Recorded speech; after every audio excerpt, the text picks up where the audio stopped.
परम मंगल में प्रात प्रकलेश्वर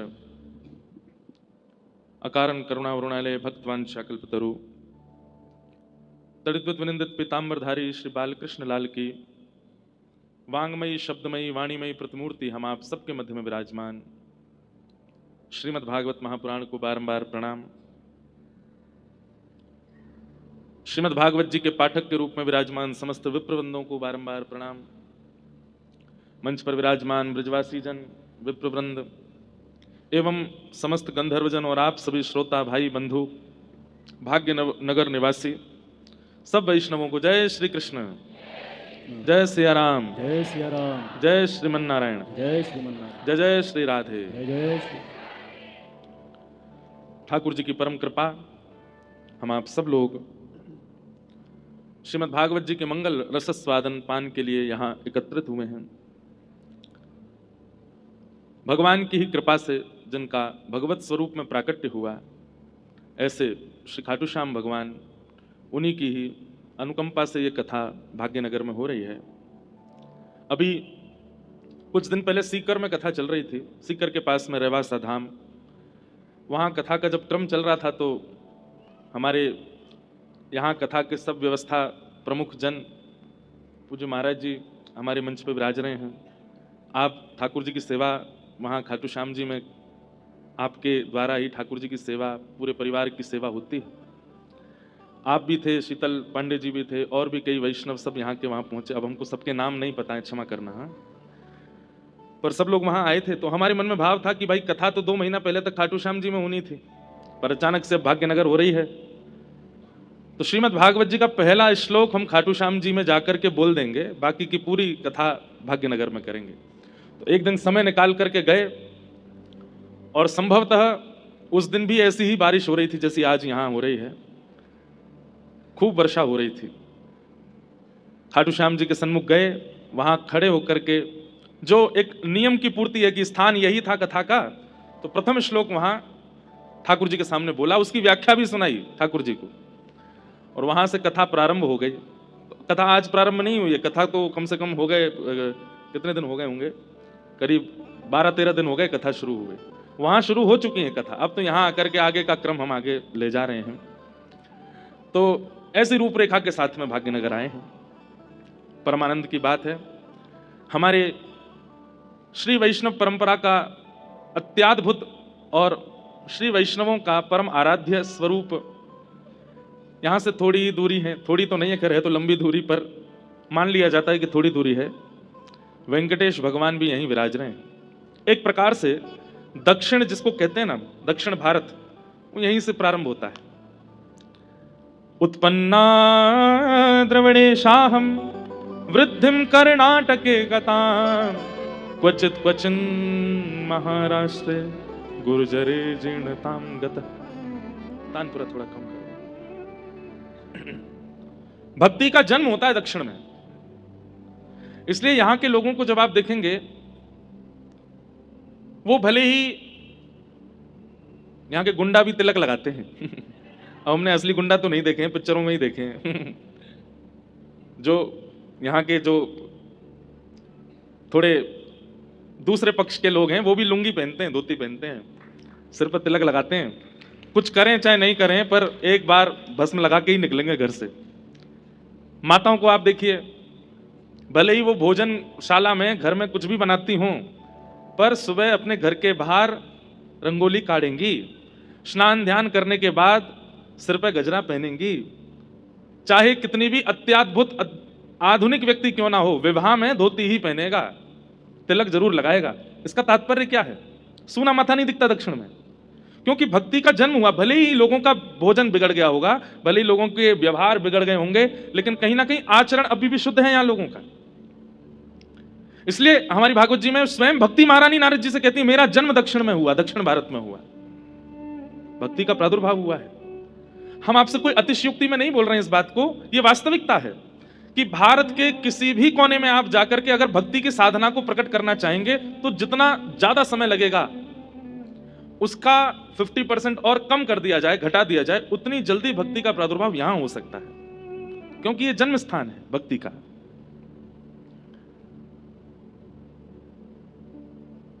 गुजरात अपनी जगह श्रेष्ठ है, उड़ीसा अपनी जगह श्रेष्ठ है, उत्तर भारत अपनी जगह श्रेष्ठ है, सब जगह की श्रेष्ठताएं भिन्न भिन्न हैं, पर दक्षिण का एक सौंदर्य है कि यहां भक्ति निवास करती है।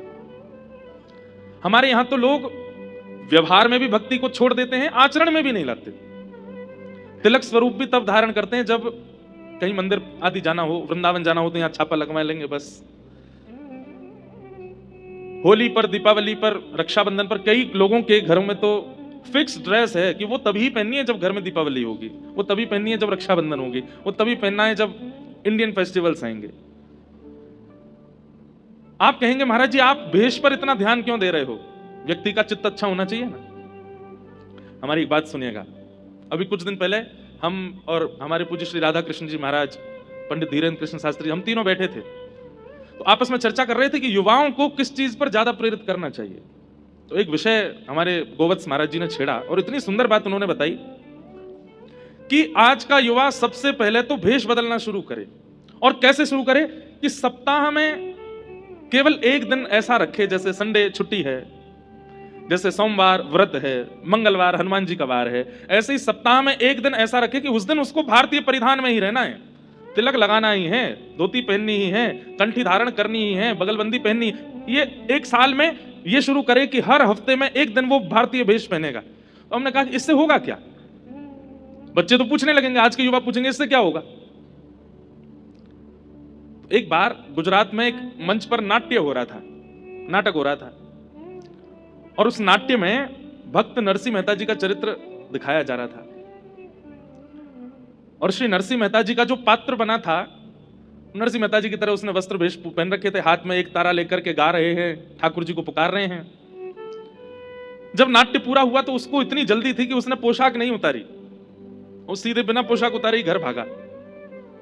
जब बिना पोशाक उतारे घर भागा तो थोड़ी दूर जाने पर जब एकांत रास्ता बिल्कुल सुनसान हो गया तो उसको अनुभव होता है कि कुछ लोग उसके पीछे चल रहे हैं। जैसे ही वो पलट करके देखता है, ध्यान से सुनिएगा सब लोग, इधर देखो, वो पलट करके पीछे देखता है तो क्या देखता है कि अजीबों गरीब रूप वाले लोग उसके आसपास चल रहे हैं। और जैसे उसने पीछे देखा तो वो सब रुक गए।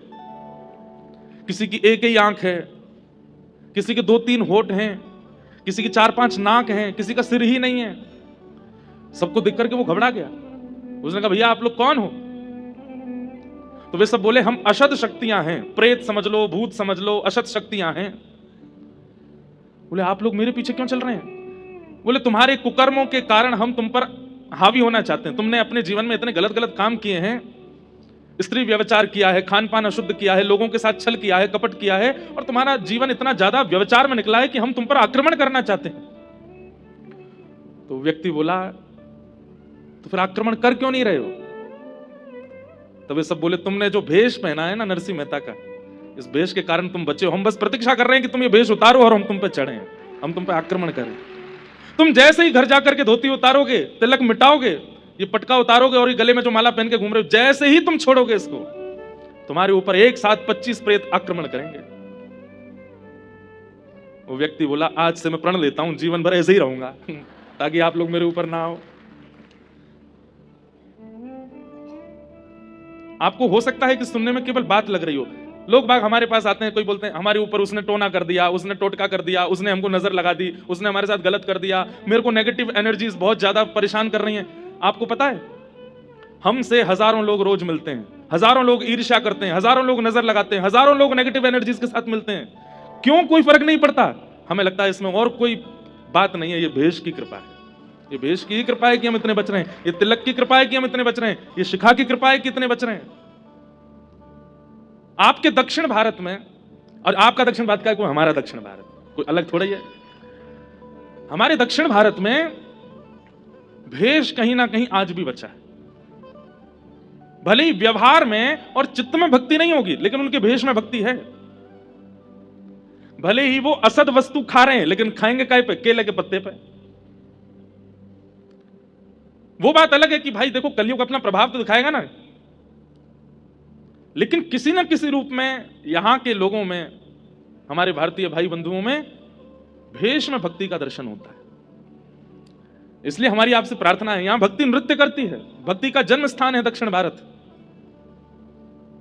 जो उत्तर भारतीय लोग भी यहां विराजते हैं उनसे भी हमारी प्रार्थना, और जितने युवा सुन रहे हैं उनसे भी हमारी प्रार्थना, रोज ही हो जाए तो बहुत अच्छी बात है, नहीं तो हफ्ते में एक दिन तो पूर्ण वैष्णव वेश में रहिए, अपने मस्तक पर तिलक धारण कीजिए। शास्त्र आज्ञा, मैं कल श्लोक याद करके सुना दूंगा। सूना माथा अगर किसी का हम देखते हैं, हम गंगा जी स्नान करके आए, बद्रीनाथ होकर के आए, केदारनाथ होकर के आए, जगन्नाथपुरी होकर के आए, द्वारिकापुरी होकर के आए, इतने सारे पुण्य इकट्ठे करके आए, लेकिन जैसे हम किसी सूने माथे वाले व्यक्ति को देखते हैं तो सूने माथे वाले व्यक्ति को देखने से पुण्य क्षीण होते हैं। सोचिए आप, कितनी बड़ी बात है। आप कहेंगे महाराज जी तो फिर क्या, दो ही उपाय हैं, एक तो सामने वाला व्यक्ति सूना माथा ना रखे, भाई तुम खुद पुण्य नहीं कर रहे, दूसरों के तो क्षीण मत करो, चाहे एक बिंदी सही धारण करो, चाहे एक तिलक ही सही धारण करो। वैसे तो शास्त्रों में आ गया 12 अंगुल, ये उंगलियां 12 गिनो, इतना होना चाहिए। 12 नहीं हो तो अष्टांगुल, अष्टांगुल नहीं हो तो 4 अंगुल, 4 अंगुल नहीं हो तो 2 अंगुल, 2 अंगुल नहीं तो 1 अंगुल होना चाहिए। माताओं के सिर पर भी बिंदी आदि कुछ होनी चाहिए। और दूसरा उपाय क्या है, बोले सामने वाला भले ही तिलक नहीं लगा रहा, तुम तिलक लगा के चलो, तो उससे क्या होगा कि उसके सूने माथे देखने से आपका पुण्य क्षीण नहीं होगा। तो भक्ति विराजती है दक्षिण भारत में, यहां उत्पन्न होती है। ऐसे ही दक्षिण में अत्याद्भुत देवस्थान हैं, जहां श्री तिरुपति हैं, तिरुपति बालाजी, जहां श्री रंगनाथ भगवान श्रीरंगम में हैं, जहां पद्मनाभ भगवान त्रिवेंद्रम में हैं, जहां संपत कुमार भगवान बेंगलोर के पास में है, और एक बहुत सुंदर मेरा अति प्रिय स्थान है केरला में है गुरुवायूर, वहां पर छोटे से गोपाल जी हैं। इतने सुंदर सुंदर स्थान दक्षिण भारत में, ऐसा लगता है कि हमने अच्छा, अब एक बात और सुनिए, स्कंद पुराण में ऐसा भाव है कि त्रेता युग में प्रकट हुए साक्षात राम जी को देखने से जो जो पुण्य प्राप्त हो रहे थे लोगों को, साक्षात राम जी का दर्शन करने से जो प्राप्त त्रेता में लोगों को हो रहा था, वही पुण्य इस कलिकाल में श्री तिरुमला वेंकटेश भगवान का दर्शन करने से प्राप्त होता है। वो साक्षात रघुनाथ जी, साक्षात श्री कृष्ण यहां पर तिरुमला में तिरुपति रूप में साक्षात ठाकुर जी वेंकटेश भगवान विराज रहे हैं। उनका दर्शन और श्री राम जी के दर्शन में कोई भेद नहीं, एक ही है। ऐसे अत्याद्भुत स्थान आपके दक्षिण भारत में है। आप यहां रहते हैं, आप सबको हमारा बहुत बहुत प्रणाम, बहुत बहुत वंदन, बहुत बहुत स्वागत। भाग्यनगर में आना हुआ है, पहला दिन है आज कथा का। हम तो समय से आ गए थे, पर हमको लोगों ने रोका, अभी नहीं जाना, थोड़े और रुको, व्यवस्था चल रही है, मंच बनना है, इसलिए हम थोड़े विलंब से आए, और हम रुके भी बहुत दूर हैं यहाँ से, 30-40 मिनट तो हमको आने में ही लगे, नहीं तो समय से ही आने का भाव है। जगह भी बहुत, शहर से बहुत दूर जाकर के स्थान है, लेकिन यही अच्छा है, अनधिकारी नहीं आएंगे, अधिकारी ही आएंगे, जिनको बहुत ही चाव होगा ना। भाई देखो, कहीं का डोसा प्रसिद्ध होता है, कहीं की इडली प्रसिद्ध होती है, कहीं का बड़ा पाव प्रसिद्ध होता है, जिसकी जीभ में चट्टपना होता है वो पहुंच ही जाता है, खाने के लिए वहां उपस्थित हो ही जाता है। अब आपके घर के बाहरी बड़ा पाव है तो आप साल में एक ही बार खाते होंगे, या 2-2 साल तक खाते ही नहीं होंगे, लेकिन दूर होता है तो फिर जाते भी। तो ऐसे ही जिनके चित्त में निश्चित ही श्री प्रियालाल जी की दिव्य लीला को सुनने का अत्यंत चाव होगा, वो कैसे भी आ जाएंगे, बस पकड़ के आएंगे, ऑटो पकड़ के आएंगे, बाइक से भग के आएंगे, रेनकोट पहन के आएंगे, आ ही जाएंगे। और उनमें से आप सब लोग हैं, इसलिए आप सब लोगों को बहुत बहुत प्रणाम। मैं तो पहले जगह मैंने कि भाई इतना दूर शहर से, लेकिन फिर मन में आया कि नहीं, चलो अधिकारियों की, अब अधिकारियों के दर्शन होंगे। जैसे सरकारी अधिकारी होते हैं, उनकी बड़ी वैल्यू होती है, वो कहीं पहुंच जाएं तो सारे काम बनते चले जाते हैं। ऐसे भक्तों में अधिकारी अनधिकारी भी होते हैं। अनधिकारी कौन से भक्त हैं? जो केवल अपनी कामना के लिए ठाकुर जी को भजते हैं, वो अनधिकारी होते हैं। पर इतना श्रम करके इतनी दूर व्यवस्थित होने के लिए अधिकारी ही आएंगे। तो आप सब लोग अधिकारी हैं, आप सबको बहुत बहुत प्रणाम। आज कथा का प्रथम दिवस है, हम कथा में प्रवेश करते हैं। दूसरी बात, राधाष्टमी उत्सव आ रहा है। हमारे लाल जी बहुत जोर शोर से राधाष्टमी मनाते हैं। अब वो जोर शोर से कैसे मनेगी, उसकी रूपरेखा आप लोग बना लीजिए। राधाष्टमी हमारी या तो व्रज में होती है, या कहीं सुंदर स्थान पर ही राधाष्टमी करते हैं जब से लाल जी आए हैं, क्योंकि लाल जी का अभिषेक भी होता है, और फिर उस दिन हमारे ठाकुर जी चुनरी पहनते हैं, श्यामा सखी बनते हैं। साल में 2 बार हमारे ठाकुर जी लाली बनते हैं, एक तो राधाष्टमी पर, और दूसरे एक श्यामा सखी का श्रृंगार प्रणाली है श्रीनाथ जी में, उस दिन ठाकुर जी सखी बनते हैं। पर अभी व्यस्तता के कारण केवल साल में एक ही बार सखी बनते हैं, और वो राधाष्टमी को ही बनते हैं। उस दिन हमारे लाल जी पीताम्बरी आदि नहीं पहनते उस दिन, तो बढ़िया सुंदर ठाकुर जी जो माताओं का श्रृंगार होता है चुनरी आदि ओढ़ करके बढ़िया बनते हैं।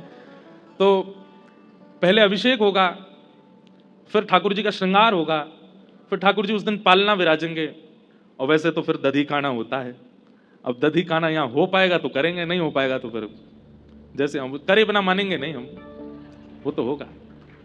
जब लाल जी का उत्सव इतना धूमधाम, हमारे व्रज में लाल जी का उत्सव फीका हो जाता है। अरे कहां तक कहें, जब ठाकुर जी प्रकटे ना गोकुल में, तो वृषभानु बाबा आए, और वृषभानु बाबा टीको लेके आए। टीको कहते कहें रोका करवे आए लाला को, दुनिया तो बधाई लेके आई है, और श्री वृषभानु बाबा सीधे टीको ही करवे आए हैं। नंद मेहरगर धोटा जायो, बरसाने ते टीको आयो। नंद बाबा बोले बाबा इतनी सारी सामग्री, बोले सामग्री बधाई ना लेके आयो मैं तो, बोले लाला को ब्याह पक्को करवे आया हूं। नंद बाबा बोले ब्याह तो पक्को करवे आए, लाली तो भई ना अभी। अब कई जगह मत ऐसा है कि श्री जी बड़ी हैं, कई जगह मत ऐसा है श्री जी छोटी हैं। हम तो श्री जी को छोटे ही माने, वैसे तो प्रभाव में तो बड़ी हैं। हमारी माई श्यामा जू को जाके अधीन सदा ही सांवरो, या ब्रज को सिर ताज। हमारे माई श्यामा जू को राज, वैसे तो लाडली जी को राज चले ही है, लेकिन भावना की दृष्टि से दोनों पक्ष हैं। कई पक्षों में श्री जी बड़ी हैं, कई पक्षों में श्री जी छोटी हैं। तो लाडली जी तो अभी भई नहीं है। तो नंद बाबा बोले आप ब्याह को टीको लेके आएंगे, लेकिन लाली तो भई ना अभी। बोले टीको कर जाएंगे तो लाली को आना पड़ेगा, जमाई को पहले टीको कर देंगे तो लाली आवेगी। और 1 वर्ष बाद बरसाने में बधाई होने लगी। नंद बाबा, यशोदा मैया, लाला तीनों गए, ठाकुर जी गोद में गए 1 साल के, पीली झंगुली पहन करके, बगनखा पहन करके, सिर पर नेक सो मोर पिच बांध के। ठाकुर जी की गर्दन अब संभलन लगी है, 1 साल के है गए, 2 दतुइयां निकल आई हैं, यशोदा मैया की गोद में चढ़ के गए। तो नंद बाबा बार बार यशोदा मैया से यही कहते जा रहे हैं, बोले हमारे लाला के जन्मोत्सव जैसा उत्सव ना भयो, हमारे लाला को उत्सव बहुत जोरंते भयो, हमारे लाला के उत्सव में ये भयो वो भयो, सब चर्चा करते जा रहे। बरसाने अभी किलोमीटर दूर है, और वहीं से कहा देख रहे हैं नंद बाबा, पीरे पीरे पीरे पीरे बादल दिखाई दे रहे हैं आकाश में। नंद बाबा बोले ये ऐसे पीरे पीरे बादल, बिल्कुल केसर जैसो रंग, और केसर जैसो रंग बादलन को कब होवे, या तो सूर्य उदय हो रहे हो या सूर्य अस्त हो रहे हो, और इस समय ना तो सूर्य उदय हुआ है ना अस्त हुआ है, मध्याह्न का समय है, 12-1 बजे होंगे दोपहर के, और पीरे पीरे बादल।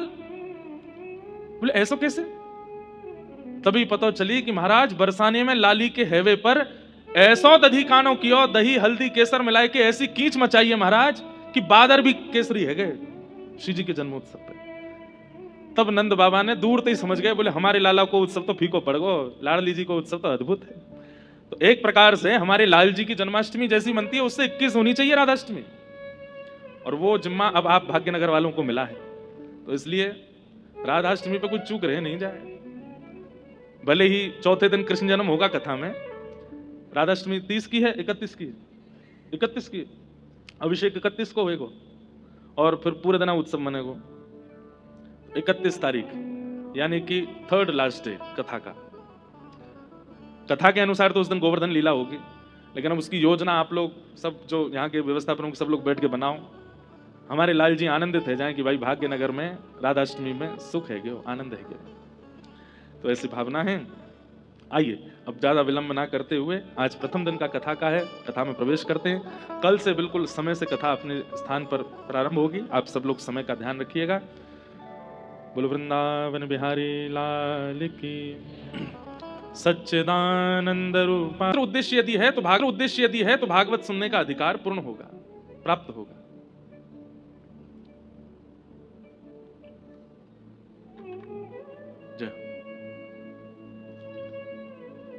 जो भी लोग खड़े हैं बैठ जाएं, बस सब लोग प्रेम से कथा सुने। किशोरी जी डोल नहीं है।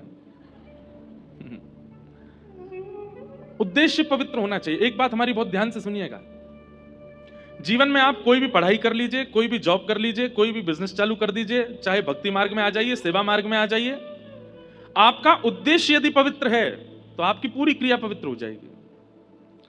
आपकी पूरी क्रिया में अपवित्रता ही तब आ जाती है जब आपका उद्देश्य पवित्र नहीं होता, लक्ष्य पवित्र नहीं होता। हम कथा कर रहे हैं, कथा करने के पीछे उद्देश्य क्या है? अगर उद्देश्य दक्षिणा है, अगर उद्देश्य पॉपुलैरिटी है, अगर उद्देश्य बहुत भीड़ इकट्ठा करना है, तो कथा से परिवर्तन नहीं हो पाएगा, चाहे हम कितना भी कहते रहें। आप श्याम बाबा का कीर्तन करते हैं, पर कीर्तन करने के पीछे उद्देश्य यदि पवित्र नहीं है तो आपके संगीत में, आपके भाव में, आपके भजनों में सार नहीं लगेगा। आप ठाकुर जी का श्रृंगार करते हैं, खाटू श्याम बाबा का कैसा सुंदर श्रृंगार होता है, पुष्पों, इतने सारे पुष्प लगाए जाते हैं, लेकिन कहीं ना कहीं अगर पुजारी जी के चित्त में उद्देश्य यदि ये नहीं है कि जितने वैष्णव आए दूर दूर से चल के जैसे ही श्याम बाबा को देखें तो उनके नेत्र सजल हो जाएं, उनके चित्त में प्रेम आ जाए, अगर ये उद्देश्य नहीं होगा तो श्याम बाबा को कितना चंदन लगाए लो, दर्शनार्थी के चित्त में प्रेम प्रकट हो नहीं पाएगा, उसके संशय का समाधान नहीं हो पाएगा। आपका उद्देश्य पवित्र होना चाहिए, आपकी क्रिया पूरी पवित्र हो जाएगी। व्यक्ति की क्रिया अपवित्र कब होती है? जब उसका उद्देश्य ही विचित्र होता है। पढ़ाई क्यों कर रहे हैं?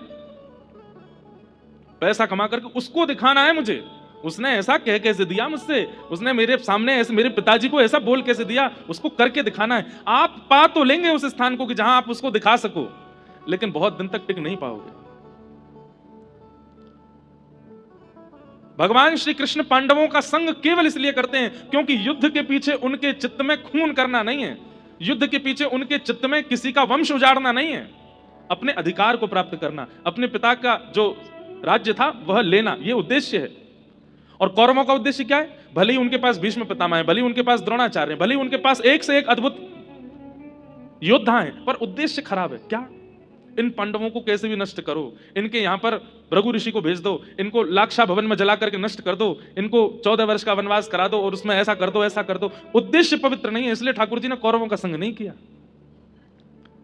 क्रिया चाहे छोटी हो, कर्म चाहे छोटा हो चाहे बड़ा हो, उद्देश्य पवित्र रखिएगा, ठाकुर जी आपके साथ खड़े हो जाएंगे आकर के।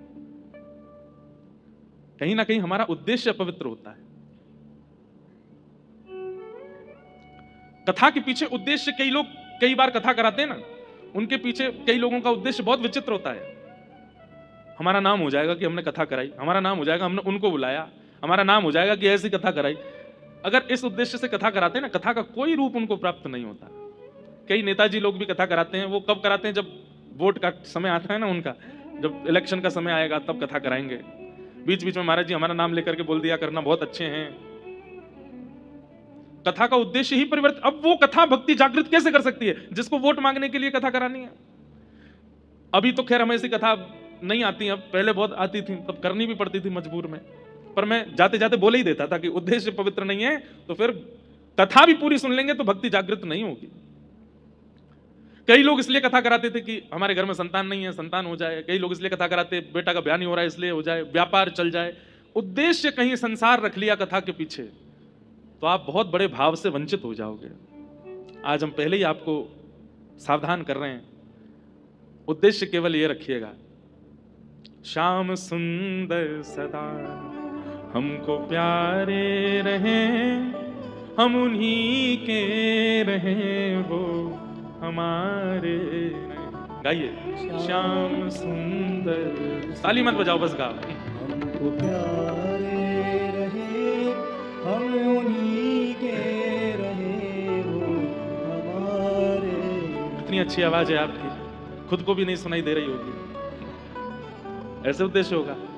अरे गाइए, जितनी तेज लड़ाई करते हो घर में उतनी तेज कीर्तन करो, जितनी तेज आप घर में चिल्लाते हो उतनी तेज स्वर में ठाकुर जी का कीर्तन जिस दिन प्रारंभ हो जाएगा ठाकुर जी मिल जाएंगे आपको। श्याम सुंदर सदा हमको प्यारे रहे, हम उन्हीं के रहे, वो हमारे रहे। श्याम सुंदर सदा हमको प्यारे रहे, हम उन्हीं के रहे, वो हमारे। परसों कथा चल रही थी जयपुर में, वहां भी मैंने स्मरण किया था हमारे गिरिराज जी में पंडित श्री गया प्रसाद जी महाराज हमारी हर कथा सुनते हैं सामने बैठ के। आपकी गोद में प्रियालाल जी खेलते थे इसी कलिकाल में, आज से 30-40 साल पहले। आपसे किसी ने आके कही, बोले लाला बहुत खेल है, ठाकुर जी बहुत पीड़ा देते हैं, ठाकुर जी बहुत जीवन में उथल पुथल मचाते हैं, कभी मेरे काम रुकवा दें, कभी मेरे पैसा खर्च करवा दें, कभी मेरी मैया बीमार कर दें, कभी मेरी पत्नी को उठाए दें, ठाकुर जी बहुत खेले। तो पंडित जी महाराज क्या बोले, लाला शिकायत मत करे, बल्कि ठाकुर जी से प्रार्थना कर, जितना चाहो खेल लो, लेकिन खिलौना में ही रहना चाहिए, खिलौना नहीं बदलना। खिलौने का क्या स्वरूप है? बालक जितना उसकी रुचि होती है ना उतना उसको संभालता है। जैसे डॉल्स के साथ छोटी छोटी बच्चियां खेलती हैं, उनको सुलाएंगी, बाल काटेंगी, कपड़े पहनाएंगी, उनको कभी खाना बनाएंगी, कभी उनकी शादी कर देती हैं, कभी कुछ, किसी दिन मन आता है तो नार मरोड़ के फेंक देती हैं।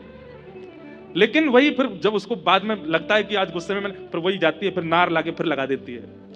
तू बुरा नहीं मानना, हाँ आज गुस्सा आ गया था। ठाकुर जी भी ऐसे ही करते हैं।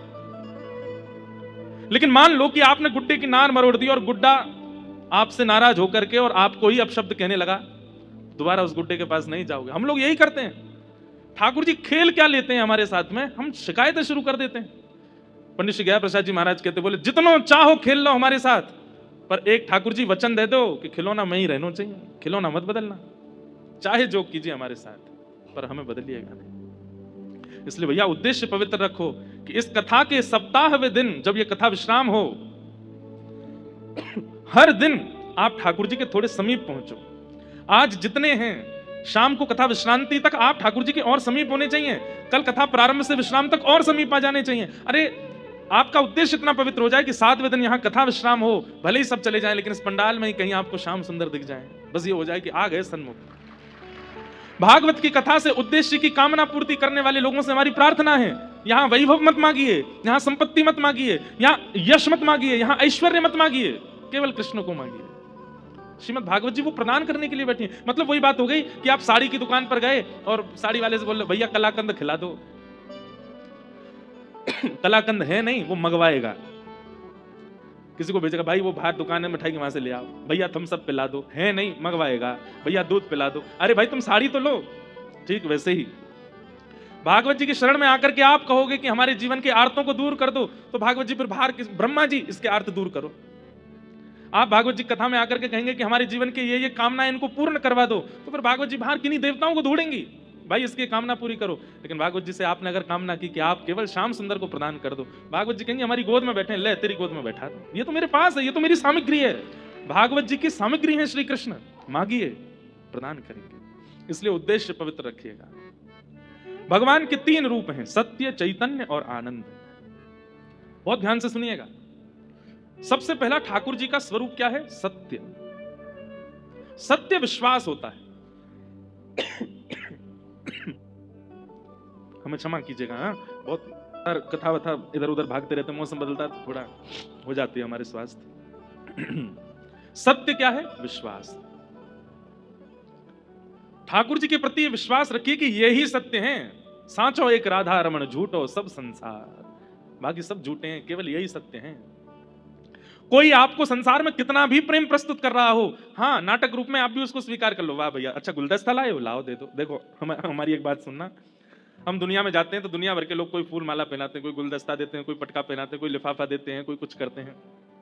ऐसा नहीं है कि सब भावना से नहीं करते, सब भावना से करते हैं, पर अब हम इतने आदी हो गए व्यवहार के, हमें पता है कि वो एक औपचारिकता है, वो केवल एक क्या बोलते हैं उसको, वो एक केवल फॉर्मेलिटी है।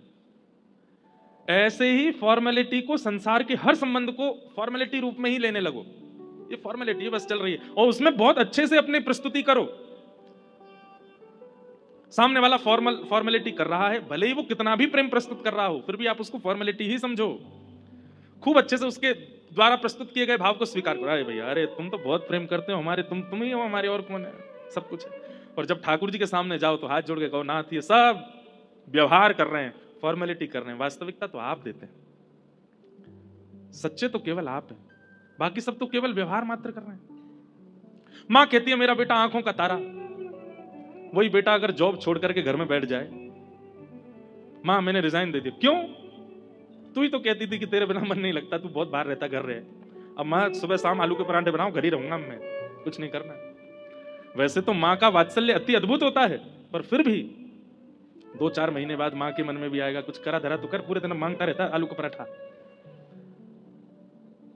संसार बड़ा नश्वर है बंधुओं। लोगों को जब ये बात अनुभव हो जाती है ना कि आपसे उनका कोई क्रिया भाव नहीं है, वो अपने व्यवहार को छोड़ने लगते हैं, दूर करने लगते हैं। पर ठाकुर जी से प्रेम स्वच्छ क्यों है? क्योंकि आपसे ठाकुर जी का कोई काम नहीं बनने वाला, पर वो फिर भी आपके संग रहते हैं। आप जो पवाते हैं पाते हैं, जैसे पहनाते हैं पहनते हैं, जहां ले जाते हो वहां जाते हैं। आप भोग नहीं लगाएंगे तो ठाकुर जी भूखे नहीं रहेंगे, आप नहीं सुलाएंगे तो ठाकुर जी सोएंगे नहीं, ऐसा नहीं है। पर फिर भी वो आपसे कितना प्रेम करते हैं, आपके संगी रहते हैं, उसी को तो प्रेम करते हैं। कहते हैं जहां पर व्यवहार की इच्छा नहीं है फिर भी प्रेम है, वो ठाकुर जी तो हैं, इसलिए वो सत्य है। बाकी सब असत्य है संसार में, केवल फॉर्मेलिटी चल रही है, स्वीकार कर लो। वास्तविकता तो केवल ठाकुर जी दे रहे हैं। सत्य, भगवान सत्य है। दूसरी बात, ठाकुर जी चैतन्य है, वो जड़ नहीं है। आप उनके प्रति जड़ बुद्धि मत रखा कीजिए। हमारी बात मानिएगा, जिस दिन आप भगवत सेवा से जड़ बुद्धि निकाल देंगे उस दिन से आपकी सेवा अद्भुत होने लग जाएगी। आपके मन में यह व्यवहार नहीं है कि ये जड़ हैं, उसी दिन से। एक बार सागर एक जगह है मध्य प्रदेश में, वहां पर एक बिहारी जी का मंदिर है, बहुत ध्यान से सुनिएगा। तो वहां बिहारी जी का मंदिर है, तो वहां बिहारी जी की गौशाला भी छोटी सी, तो वहां गैया की सानी भी पुजारी जी करते थे, बिहारी जी की सेवा भी पुजारी जी करते थे। सानी समझते हैं? भूसा आदि, उसमें चारा आदि मिला करके गाय के लिए उपयुक्त उसको बनाना, उसको सानी कहते हैं। तो पुजारी जी बेचारे पूजा भी करते, सेवा भी करते, गौशाला में सानी भी करते, सब करते। आज पुजारी जी पता नहीं क्यों श्रमित ज्यादा हो गए, तो गैया की सानी नहीं करी उन्होंने। तो स्वयं बिहारी जी गए सानी करने, ठाकुर जी निकल के गए और सानी करके आए। इतने में पुजारी जी लौटे आए, तो ठाकुर जी दौड़ करके गए और जाके ऐसे खड़े हो गए। जैसे ठाकुर जी जाके खड़े हुए तो पुजारी जी ने क्या देखा, गौशाला से लेके मंदिर तक पूरे ऐसे भूसा पड़ा हुआ है, भूस पड़ा हुआ है मंदिर में। जैसे ठाकुर जी को देखा, ठाकुर जी के हाथ पर गैया की सानी के वो सब भूसा लगे हुए थे। पुजारी समझ गए, बोले जय जय, आज मैं भूल गया तो आप सानी करके आए गैया की। तो ये कथा हम सुना रहे थे कथा में, तो हमने केवल ये बताया कि पुजारी जी ने देखा कि ठाकुर जी के हाथ में सानी के भूसा लगे हैं, और पुजारी जी के नेत्र सजल हो गए। मैंने कहा भैया ऐसे बिहारी जी आपके सागर में विराजते हैं। अब इतना कहकर के कथा विश्राम हो गई, हम जैसे जाने लगे, एक बालक दौड़ा दौड़ा आया, बोले महाराज जी आपने क्या कर दिया? मैंने क्यों? आपने कथा सुनाई कि बिहारी जी सानी करके आए हैं, अपने आसन पे आके बैठ गए हैं, पुजारी जी आकर के उनको देख करके रोने लगे, और आपने वहीं कथा विश्राम कर दी। मैंने इससे आगे कथा है भी नहीं। अरे कम से कम इतना तो बोल देते कि पुजारी जी ने कपड़ा लेके ठाकुर जी के हाथ पहुंचे, अब रात भर ठाकुर जी के हाथ में सानी लगी रहेगी। आपने कथा वहीं विश्राम कर दी। अब यहां देखिए, वो व्यक्ति कथा को कथा की तरह नहीं सुन रहा है, वो व्यक्ति कथा को ऐसे सुन रहा है कि प्रत्यक्ष लीला हो रही है, महाराज जी उसको बता रहे हैं, और महाराज जी ने ठाकुर जी के हाथ से सानी की भूसा हटाए नहीं। अब रात भर ठाकुर जी उसमें, उसकी वो बात मेरे हृदय से घर कर गई कि घर जाकर के कक्ष में बैठ के अपना आसन बिछा के मैंने फिर कथा करी। और कथा में फिर हमने कहा अकेले ही कि पुजारी जी गए और फिर बिहारी जी के हाथ में जल से थोड़ी वो सानी पहुंची, और उसके बाद बिहारी जी की शयन आरती करा के सुलाया। इसे क्या कहते हैं? इस भावना को कहते हैं चैतन्य। क्या कहते हैं? आप जो यहां लीला सुन रहे हैं, आप जो यहां भाव सुन रहे हैं, ये केवल एक वक्तव्य नहीं है, ये कथा नहीं है, ये प्रत्यक्ष लीला है। इसलिए कथा में कहते हैं विक्षेप मत डालिए, बीच में उठिए मत, बीच में आइए मत, बीच में जाइए मत। क्यों? आपकी कथा सुनते समय वक्ता कोई लीला सुना रहा है और उसको अगर विक्षेप होता है तो वो लीला वास्तव में घट रही होती है और वो वहीं रुक जाती है, और फिर लीला विक्षेप का जो अपराध होता है वो लगता है। ठाकुर जी चैतन्य है, वो जड़ नहीं है। और ये बातें सब विश्वास पर निर्भर करती हैं। मानो तो मैं गंगा मां हूं, ना मानो तो बहता पानी। ना मानने वालों के लिए वो केवल एक जल है, और मानने वालों के लिए साक्षात गंगा है। ठाकुर जी के प्रति चैतन्य भाव, वो जड़ नहीं है, वो मार्बल के नहीं है, वो धातु के नहीं है। आहा, मीराबाई कहती, हे मायरी मायरी मायरी मैंने लियोरी गोविंदा मोल रे, मैंने लियोरी गोविंदा मोल रे, मैंने लियोरी गोविंदा मोल रे, मैंने लियोरी गोविंदा मोल रे, मैंने लियोरी गोविंदा मोल रे। ओ मायरी मायरी ओ मायरी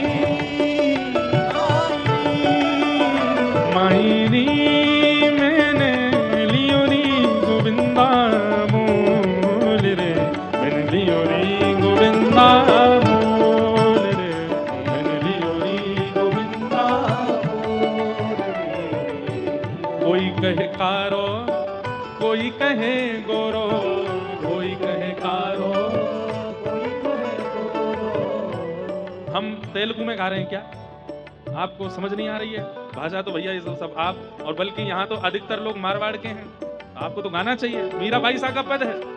आप सब अधिकतर हैदराबाद में रहने वाले अधिकतर लोग तो उनकी निकासी तो राजस्थान से ही है। भाई सा का पद तो आपको भाव से गाना चाहिए। मीराबाई कहती हैं ठाकुर जी धातु नहीं है, ठाकुर जी कोई पदार्थ नहीं है, ठाकुर जी कोई वस्तु नहीं है। इसलिए कोई कहे कि भाई संगमरमर के ठाकुर जी हमारे, उसको तुरंत कहना बोले भैया ये शब्द मत बोलो। अगर ठाकुर जी संगमरमर के हैं, कई लोग कहते हैं आपके ठाकुर जी तो ब्लैक मार्बल के हैं ना। मैंने कहा हाँ, जैसे तुम्हारी पत्नी जो हाड़ मांस की है, जैसे तुम्हारी रक्त धातु की है, वैसे हमारे। कितना अनुचित लगता है सुनने में कि अरे आप हाड़ मांस के कैसे बोल सकते हो? ठाकुर जी को आप मार्बल का कैसे बोल सकते हो? ठाकुर जी को आप अष्ट धातु का कैसे बोल सकते हो? वो चैतन्य है, उनके प्रति धातु बुद्धि मत रखिए। और उनके प्रति यदि धातु बुद्धि रखते हो तो फिर आपको ये चलते फिरते कंकाल इधर आ, ओ चलते फिरते मांसपेशियां, कहां जा रहा है भाई? जब ठाकुर जी को आप धातु मानते हो तो फिर हम भी तो धातु हैं, हम भी तो मांस हैं, हम भी तो त्वचा हैं, हम भी तो रक्त हैं, हम भी तो हड्डी हैं। नहीं, मीराबाई कहती हैं कोई कहे कारो, कोई कहे गोरो, कोई कहे कारो, कोई कहे गोरो, हाँ कोई कहे कारो, कोई कहे गोरो, कोई कहे कारो, कोई कहे गोरो, हाँ कोई कहे कारो, कोई कहे गोरो, कोई कहे कारो, कोई कहे गोरो। ओ मायनी मायनी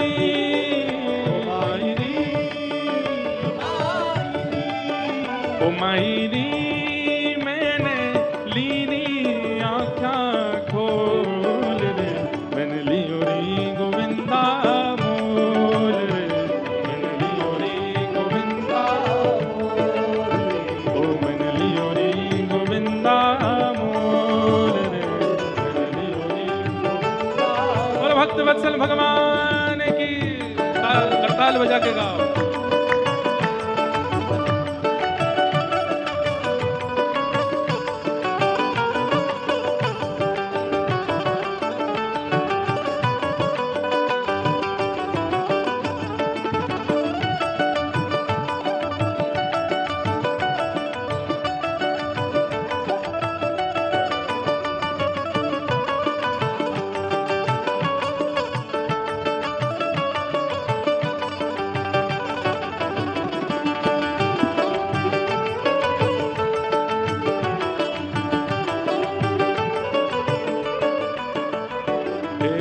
कोई कहे हल्को, कोई कहे भारो, कोई कहे हल्को, कोई कहे भारो, कोई कहे हल्को, कोई कहे भारो, कोई कहे हल्को, कोई कहे भारो, हाँ कोई कहे हल्को, कोई कहे भारो, कोई कहे हल्को, कोई कहे भारो, हाँ कोई कहे हल्को, कोई कहे भारो, कोई कहे हल्को, कोई कहे भारो। ओ मायरी मायरी मायरी ओ मायरी मैंने लियो री तराजू तोल रे, मैंने लियो री गोविंदा मोल रे, मैंने लियो री गोविंदा ओ मैंने लियो री गोविंदा मोल रे, मैंने लियो री गोविंदा। और सारे प्रश्नों का उत्तर मीराबाई अंतिम पंक्ति में देती है। कोई कहता काला, कोई कहता गोरा, कोई कहता भारी, कोई कहता हल्का, कोई कहता चोरी, कोई कहता खरीद के लाइए। कोई कहे महंगो, कोई कहे सस्तो, कोई कहे महंगो, कोई कहे सस्ता, हाँ कोई कहे महंगो, कोई कहे सस्तो, कोई कहे महंगो, कोई कहे सस्ता, हे कोई कहे महंगो, कोई कहे सस्तो, कोई कहे महंगो, कोई कहे सस्ता, कोई कहे महंगो, कोई कहे सस्ता। कोई कहे महंगो, कोई कहे और सस्ता। इस पंक्ति को सुनिएगा मीराबाई क्या कह रही है।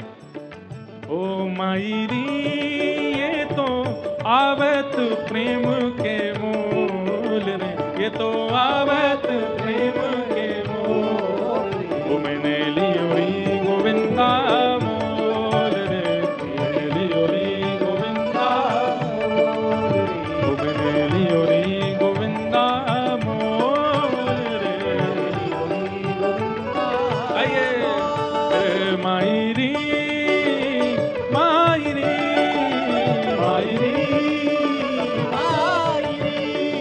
ओ मायरी मायरी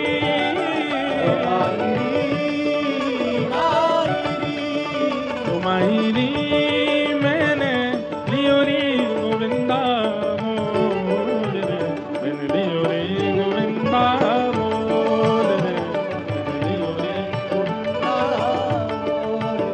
मैंने लियो रे गोविंदा मोल रे ओ मीरा के प्रभु गिरधर नागर मीरा के मीरा के प्रभु गिरधर नागर मीरा के हे गिरधर नागर नटवर नागर गिरधर नागर नटवर नागर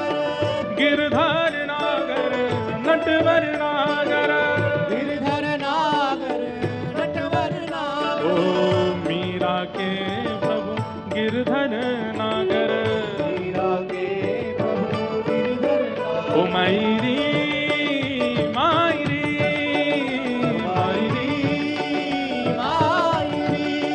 ओ मायरी ये तो पूरब जन्म को मेल रे मैं तो लियोरी ओ मैं तो लियोरी गोविंदा मोर रे मैंने लियोरी गोविंदा मैंने लियोरी गोविंदा मोर रे ओ मैंने लियोरी गोविंदा मोर रे मैंने लियोरी गोविंदा गोविंदा मोर रे मैंने लियोरी गोविंदा। ये चैतन्य बुद्धि, यही ठाकुर जी का दूसरा स्वरूप है। उनको चैतन्य मानना है। मीराबाई कह रही हैं, कोई कहे महंगो कोई कहे सस्तो, अरे सुनो भैया कान खोल के, क्या ये तो आवत प्रेम के मोल। ये ऐसे ही नहीं आते हैं, ये प्रेम के कारण आते हैं, प्रेम के वशीभूत होकर के आपके पास आते हैं। मीरा के प्रभु गिरधर नागर, ये तो पूर्व जन्म को मेल रे मैंने लियो री गोविंदा मोल। मीराबाई किसी रूप में स्वीकार कर ही नहीं सकती हैं कि ठाकुर जी पाषाण हैं, ठाकुर जी मूर्ति हैं, ठाकुर जी खाते नहीं हैं, ठाकुर जी बोलते नहीं हैं, ठाकुर जी ऐसे नहीं, सब करते हैं मीराबाई के साथ, क्योंकि वो उनको चैतन्य मानती है। गोस्वामी तुलसीदास जी महाराज मानस जी को चैतन्य मानते हैं, वेदव्यास जी महाराज भागवत जी को चैतन्य मानते हैं, और मानते शब्द से कहीं ना कहीं विरोध हो जाता है। चैतन्य हैं, चैतन्य बुद्धि रखनी पड़ेगी। आप बरसाने गए, वृंदावन गए, नंदगांव गए, लेकिन जैसे गए वैसे ही आ गए, कोई फर्क नहीं पड़ा। इसका मतलब आप उनको चैतन्य मान के देख के नहीं आए हो, आप उनको जड़ मान करके ही दर्शन करके आए हो। अगर चैतन्य बुद्धि रख ली होगी तो वहां जाकर के कुछ अनुभव ना हो, ऐसा हो नहीं सकता। भगवान का दूसरा स्वरूप क्या है? चैतन्य। और सत और चैतन्य, इन दो बुद्धियों को जो अपने चित्त में व्यवस्थित कर लेता है, उसको ठाकुर जी फिर तीसरे रूप का आस्वादन कराते हैं, आनंद सच्चिदानंद रूपाय। सत्य, चैतन्य और आनंद। वेंकटाचल पर्वत जो है, जहां तिरुपति बालाजी विराजते हैं, वहां पर एक महापुरुष विराजते थे, सदगृहस्थ महापुरुष, गृहस्थी थे। उनका नाम था श्री अनंताचार्य जी महाराज। और जब वे वेंकटेश भगवान का दर्शन करने के लिए गए बहुत वर्षों पूर्व, तो वहां उनके चित्त में एक भावना प्रकट हुई कि इतनी गर्मी है यहां पर, और ये पर्वत पर ठाकुर जी इतनी गर्मी में विराजते हैं, एक ठाकुर जी के सुख के लिए यहां पुष्करणी होनी चाहिए, पुष्करणी तालाब, जलाशय हो, जिसमें ठाकुर जी कभी नौका विहार कर लें, कभी जल क्रीड़ा कर लें, आनंद करें। इसलिए हमारे वैष्णवों में भी नियम है कि जब जेठ का महीना आता है तो सब लोग अपने अपने घरों में भी ठाकुर जी के आगे एक टब जैसा रखते हैं, उसमें खूब पानी, उसमें गुलाब जल आदि रखेंगे, उसमें कमल आदि रख देते हैं, फुब्बारा लगा देते हैं आर्टिफिशियल, ठाकुर जी को जल का सुख हो। उसी को श्री वैष्णव परंपरा में पुष्करणी कहते हैं। विश्व में जहां कहीं भी मंदिर है, ठाकुर जी की पुष्करणी जरूर सिद्ध होती है। हमारे वृंदावन में राधा वल्लभ जी और बिहारी जी में जाओगे तो वहां तो श्रोता ही वो दर्शनार्थी भीगते रहते हैं, ऊपर फुब्बारे चलते रहते हैं ठाकुर जी के आगे। तो श्री अनंताचार्य जी महाराज के चित्त में आया कि ठाकुर जी के लिए एक जलाशय होना चाहिए। लेकिन वो इतने सेवक थे कि उन्होंने कोई ऐसा नहीं कि 4, 5, 10, 20 लोगों को ले आए हों, खुद ही लग गए सेवा में। खुद ही फावड़ा उठाया, गड्ढा करके वहीं पुष्करणी तैयार करने लगे। उनकी गृहिणी साथ में थी, वो सगर्भा थी, गर्भ में बालक था। अपनी पत्नी से बोले, देवी देखो, सगर्भ अवस्था में कथा सुनना, वैदिक पुराणों का पाठ करना, ठाकुर जी की सेवा करना, ये सब बहुत लाभकारी होते हैं। तुम्हारे गर्भ में बालक है, मैं जानता हूं पीड़ा तो है, पर तुम थोड़ी मेरी सहायता करना। मैं यहां से खोद खोद के परात में भरूंगा, तुम बस उसको उठा करके वहां फेंकती आना। ठीक है। लग गए दोनों सेवा में। गर्मी का समय, ठाकुर जी की सेवा का विधान है, जितने रज रज के ठाकुर जी की सेवा करोगे उतनी जल्दी ठाकुर जी प्रसन्न होकर दर्शन देंगे। कलयुग में केवल दोनों भुजा उठा करके हरे कृष्ण कृष्ण कृष्ण हरे हरे, हरे राम राम राम हरे हरे। और जितने उत्कंठ भाव से, जितने भाव से, जितने प्रेम से भगवान नाम गाओगे उतनी जल्दी ठाकुर जी मिल जाएंगे। आप भले ही कलयुग में ठाकुर जी को मुकुट उल्टा पहना दो, ठाकुर जी को बुरा नहीं लगता। हाँ, आचार्य चरण आएंगे घर पे तो टोक देंगे, मुकुट उल्टा पहनाया है, श्रृंगार ऐसे नहीं ऐसे करना है, उनको टोकने का अधिकार है। ठाकुर जी को बुरा नहीं लगता। ठाकुर जी कहें अब तू जैसे चाहे कर ले। कलयुग है भैया। हमारे पूज्य नाना जी पंडित श्री कृष्णलाल शास्त्री जी, वो इतनी अच्छी व्याख्या करते थे। बोले, लाला दीपावली पे पटाखे की दुकान जब खुलेगी ना, तब अगर तू जावेगा तो पटाखे बहुत महंगे मिलेंगे। और बोले जब पटाखे की दुकान बंद है रही हो, वो पुलिस घूमती है ना कि बंद करो 9-10 बजे सब बंद, उस समय अगर पहुंचोगे तो दुकानदार को ये लगती जल्दी जल्दी मेरे पटाखे बिके, तो वो 100 रुपए वाला पटाखा भी 50 में बिक देगा। ठीक वैसे ही ये संसार दुकान है। सतयुग में ये खुलती है, इसलिए भगवत प्राप्ति बहुत महंगी है। कलयुग में शटर बंद हो रहे हैं, कलयुग में विश्राम हो रहा है। तो जब यहां जीव कहता मैं तप नहीं कर सकता, ठाकुर जी बोलते मत करे, यज्ञ कर ले, बोले यज्ञ भी नहीं होगा, बोले मत करे, सेवा कर ले, बोले वो भी नहीं होगी। अरे एक बार हरि बोल दे, बोले हाँ वो बोल दूंगा, बोले जल्दी बोल और मुंह को पाले। इसलिए कलयुग में भगवत प्राप्ति बड़ी सहज कर देते हैं ठाकुर जी, बड़ी सर। अभी हम निकल नहीं पा रहे हैं, अभी भक्तमाल की कथा पूरी हुई ना परसों जयपुर में, वहां श्रीमन चैतन्य महाप्रभु का चरित्र कहा। क्या अद्भुत चरित्र है महाप्रभु जी का, पूरा नहीं हो पाया, 3 दिन कहे, 3 दिन में भी महाप्रभु जी का चरित्र बहुत थोड़ा थोड़ा कहा, तब भी बहुत अधूरा रह गया। नाम की कैसी महिमा, अद्भुत। इसलिए कलयुग केवल नाम आधारा, ये नाम के आधार पर चलता है। श्रेष्ठ से श्रेष्ठ, पवित्र से पवित्र भगवत प्राप्ति का साधन क्या है?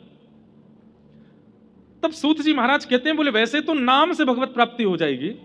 बहुत ध्यान से सुनिएगा सब लोग, आप केवल नाम का आश्रय ले लीजिए, नाम गाना शुरू कर दीजिए। नाम देखिए, मंत्र अलग होता है, नाम अलग होता है।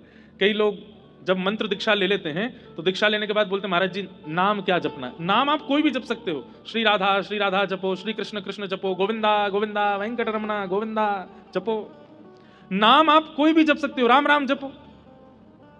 लेकिन मंत्र वही होना चाहिए जो आचार्य चरणों ने आपको प्रदान किया। मंत्र नहीं बदल सकते, नाम आप कितना भी गा सकते हैं, कभी भी गा सकते हैं, कैसे भी गा सकते हैं। तो नाम आवश्यक है कलिकाल में। लेकिन नामी को जाने बिना अगर नाम गाओगे तो उसका प्रभाव इतना नहीं होगा। बात समझ रहे हैं हमारी? आपको दवाई दे दी गई, आपने दवाई ले ली, तो दवाई अपना असर तो करेगी, लेकिन अगर दवाई भीतर जाकर के किस ऑर्गन पे जाएगी, अंदर जाके ऐसे डिसॉल्व होगी, फिर 1 घंटा बाद ऐसा होगा, ये पूरी अगर प्रक्रिया आपको पता चल जाए तो कहीं ना कहीं आप और जल्दी रिकवर करने लग जाओगे और जल्दी ठीक हो जाओगे। ठीक वैसे ही नाम औषधि है, लेकिन जब तक नामी को नहीं जानेंगे तब तक नाम का प्रभाव द्रुत गति से, तीव्रता से प्रकट नहीं हो पाएगा। कलयुग में नाम से ही सिद्धि मिलेगी, लेकिन जब तक नामी को नहीं जानोगे तब तक सिद्धि मिलना, सिद्धि क्या है कलयुग में? भगवत प्राप्ति। और नामी को जानने के लिए कथा का आश्रय लेना पड़ेगा। अब आप जप रहे हैं कृष्ण कृष्ण कृष्ण कृष्ण, लेकिन कृष्ण को जानते नहीं है, तो कृष्ण कृष्ण जपने से लाभ तो मिलेगा, लेकिन जैसा मिलना चाहिए वैसा नहीं मिलेगा। श्री राधा जपते तो हैं, पर श्री राधा रानी के रूप को जानते नहीं है, तो उसका क्या फायदा? आस्वादन तो आवश्यक है। मैंने आपसे कहा रसगुल्ला खा लो, आपने कहा कैसा होता? मैंने कहा मीठा। आपने कहा हमने कभी नहीं खाया। कैसा मीठा? मैंने कहा चीनी जैसा मीठा। आपने कहा हमने चीनी भी नहीं खाई। मैंने कहा गुड़ जैसा मीठा। आपने कहा गुड़ भी नहीं खाया। मैंने गन्ने जैसा मीठा। आपने कहा गुड़ गन्ना भी नहीं खाया। तो फिर मुझे पकड़ करके आपको ले जाना ही पड़ेगा, ले भैया खा के देख ऐसा मीठा। मिठास जब तक चखोगे नहीं या कभी चखा नहीं होगा तब तक उसका आस्वादन। अब मैं मंच से कह दूं क्या विष्णु विष्णु विष्णु जपने लग जाओ, आप कहोगे उससे क्या होगा? मैंने कल्याण होगा। कैसा कल्याण होगा? बोले जैसा राजा अम्बरीश के साथ हुआ। आप कहोगे अम्बरीश के साथ कैसा हुआ? बोले जैसा ध्रुव जी के साथ हुआ। आप कहोगे ध्रुव जी के साथ कैसा हुआ? जैसा प्रहलाद जी के साथ हुआ। प्रहलाद जी के साथ कैसा? अब मैं कितना भी बताऊं कि उनके साथ हुआ, उनके साथ हुआ, आपको वो तब तक अनुभव नहीं होगा जब तक आप स्वयं आस्वादन नहीं कर लोगे। और वो आस्वादन कराती है भागवत की कथा। इसलिए यहां सूत जी महाराज उत्तर देते हुए कहते हैं, कालव्याल मुखग्रास त्रास निर्णास हेतवे श्रीमद् भागवतम शास्त्रम कलौकीरेण भाषितम।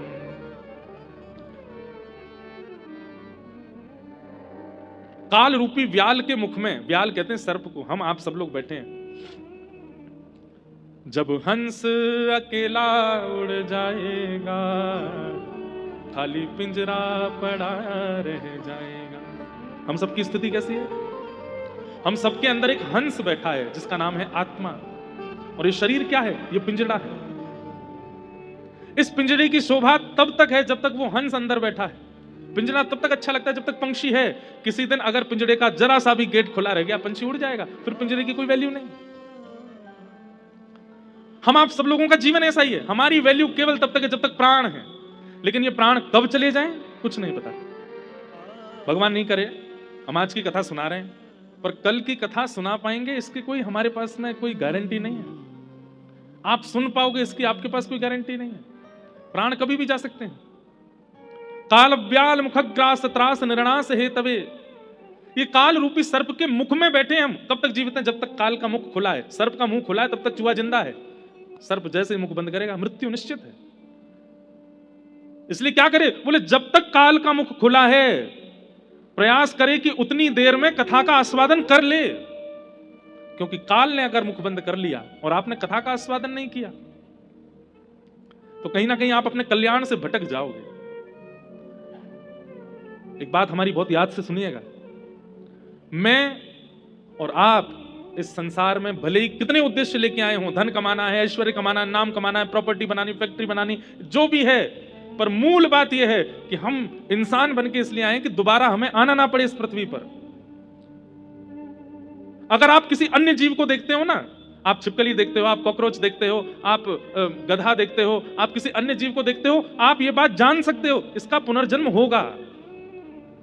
लेकिन मानव देह मिला है तो इसका मतलब क्या है? इसको अपॉर्चुनिटी मिली है। ये चाहे तो अपने जन्म मरण के चक्कर से अभी छुटकारा पा सकता है। और उसके प्रयास में जो लग जाता है उसी व्यक्ति का जीवन सफल है।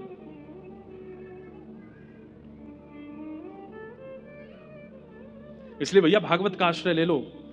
काल आवे, मृत्यु आवे, उससे पहले पहले भागवत जी का आस्वादन करते हुए जीवन में जो जो वक्ता बताते हैं उनको अपने जीवन में इंप्लीमेंट करना शुरू कर दो, लाना शुरू कर दो। उसी से कल्याण हो जाएगा। और नाम का आश्रय ले लो। श्रीमद् भागवतम शास्त्रम कलौकीरेण भाषितम। इस कलिकाल में भगवत प्राप्ति का श्रेष्ठ से श्रेष्ठ, पवित्र से पवित्र यदि कोई साधन है तो वो साधन भागवत की कथा है। हम कहां तक कहें, 7 दिन भी बहुत दूर की बात है। 2 घंटे, 1 घंटा, 10 मिनट कथा सुनकर के मैंने देखा है लोगों को परिवर्तित होते हुए। महाव्यसनी अपनी माता जी को छोड़ने आए थे कथा में, मां ने कह दिया 10 मिनट बैठ के चला जा, कथा तो चल रही है। 10 मिनट बैठे, 7 दिन की कथा निकल गई, जीवन बदल गया। उर्दपुंड लगाते हैं, नित्य वृंदावन जाते हैं, हर महीने वृंदावन परिक्रमा करते हैं। ऐसा जीवन, ये बदलने की सामर्थ्य भगवत लीला में है, भागवत की कथा। इसलिए सूत जी महाराज कह रहे हैं श्रेष्ठ से श्रेष्ठ, पवित्र से पवित्र इस कलिकाल में भगवत प्राप्ति का साधन भागवत की कथा है। उसका आस्वादन करो। सौनकादि ऋषि कहने लगे महाराज ये भागवत की कथा सबसे पहले किसने किसको सुनाई, कृपा करके हमें बताओ। तब सूत जी महाराज बोले भागवत की कथा सबसे पहले सनक सनंदन सनातन सनत कुमारों ने भक्ति ज्ञान वैराग्य को सुनाई, नारद जी को साक्षी बना करके। अच्छा क्यों, ऐसा क्या हुआ था? तब कथा सुनाते हैं कि भक्ति के 2 पुत्र हैं, ज्ञान और वैराग्य। दोनों वृद्ध हो गए थे, जिनकी वृद्धता के कारण भक्ति बहुत परेशान थी। भक्ति महारानी ने नारद जी से प्रार्थना की, हे नारद जी मेरे 2 पुत्र वृद्ध हो गए हैं, मां युवा है, बालक वृद्ध हो गए हैं। यही भक्ति महारानी कहती हैं कि मेरा जन्म दक्षिण में हुआ। उत्पन्ना द्रविड़ेशाहम वृद्धिम कर्नाटके गताम क्वचित क्वचिन महाराष्ट्रे गुर्जरे जीर्णताम गतः। लेकिन वृंदावन पुनः प्राप्य नवीनेव स्वरूपिणी, पूरे भारत में भ्रमण करते हुए जब मैं वृंदावन आई तो वृंदावन आकर के मैं युवा हो गई। यहां भक्ति नाचती है वृंदावन में, लेकिन मेरे दोनों बालक ज्ञान और वैराग्य ये वृद्ध ही हैं। क्यों? क्योंकि लोगों में भक्ति तो है पर ज्ञान और वैराग्य नहीं है। आपके घर पे हम आते हैं, आप लोग तिलक लगाते हो, अक्षत लगाते हो, कई माताएं आरती करते हैं। उनसे पूछा जाए क्यों कर रहे हैं? स्वागत है महाराज जी, स्वागत। नहीं, उसके पीछे कारण है। आप तिलक इसलिए लगाते हैं, नमोस्तुते व्यास विशाल बुद्धे।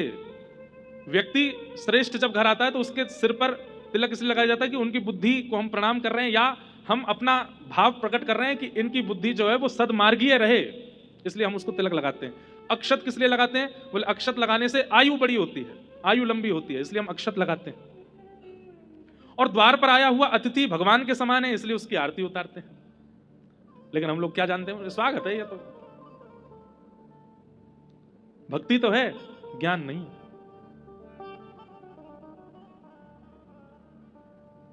अष्ट सिद्ध नवनिधि के दाता, असवर दीन जानकी माता, राम रसायन तुमरे पासा, सदा रहो रघुपति के दासा, तुमरे भजन राम को पावे, जन्म जन्म के। सबको याद है पर अर्थ नहीं पता होगा, ज्ञान नहीं, भक्ति है। हमारे पंडित जी महाराज जब नाना सुगंध पुष्पानी यथा कालोद्भवानि च पुष्पांजलिर्मया दत्त ग्रहण परमेश्वर सब बोलते हैं साथ में, पर उसका अर्थ नहीं पता। मंदिर जाएंगे, पापो हम पाप कर्मा हम पापात्मा पाप संभव त्राहि माम पुंडरीकाक्ष सर्व पाप हरो हरि, लेकिन अर्थ नहीं जानते। बच्चों से छोटे छोटे, बुरा नहीं मानना अगर कोई ऐसे बैठे हो, तो हम घर जाते हैं लोगों के यहाँ, अब तो नहीं जाना, अब जाना बंद कर दिया, पहले जाते थे। तो छोटे छोटे बच्चे, महाराज जी को गायत्री मंत्र सुनाओ। गायत्री बोलने का, इस प्रकार सुनाने का, बच्चों को रटाने का अधिकार नहीं है। जब तक आपका यज्ञोपवीत संस्कार नहीं हो जाता, जब तक कोई आचार्य चरण आपका यज्ञोपवीत करा करके आपके कान में गायत्री नहीं बोल देंगे, तब तक आप गायत्री का उच्चारण नहीं कर सकते, नहीं तो गायत्री का प्रभाव उल्टा पड़ेगा। नहीं जानते, हम मंच पे माइक पे नहीं बोल सकते। लोग सुबह सुबह योगा करते हैं पार्क में, और उस समय वॉल्यूम तेज करके वो चल रहा होता है, तत्सवितुर्वरेण्यम, उसमें हाँ हाँ हाँ जोर जोर से हंस रहे हैं, गायत्री चल रही है। ज्ञान नहीं है, हम जानते ही नहीं है। शंकर जी पर दूध क्यों चढ़ाया जाता है, पंचामृत क्यों चढ़ाई जाती है, हमें पता नहीं है, बस चढ़ा रहे हैं। उसका तात्पर्य क्या है? और अब एक नई चीज हो गई है, आजकल सोशल मीडिया का जमाना आ गया है, तो इतना ज्ञान दिए जा रहे हैं सब लोग, इतना ज्ञान दिए जा रहे हैं कि महाराज बस पूछो ही मत। जगन्नाथ जी के हृदय में द्वारिकाधीश जी का दिल धड़क रहा है, बहता हुआ आ गया था समुद्र से। अब क्या हो रहा है? ज्ञान भी अनुचित ज्ञान प्राप्त हो रहा है, वो और ज्यादा घातक है, और यही घोर कलयुग की तरफ हमको ले जाएगा, जब ज्ञान गलत रूप में प्राप्त होने लग जाएगा। सोशल मीडिया पर आप देखेंगे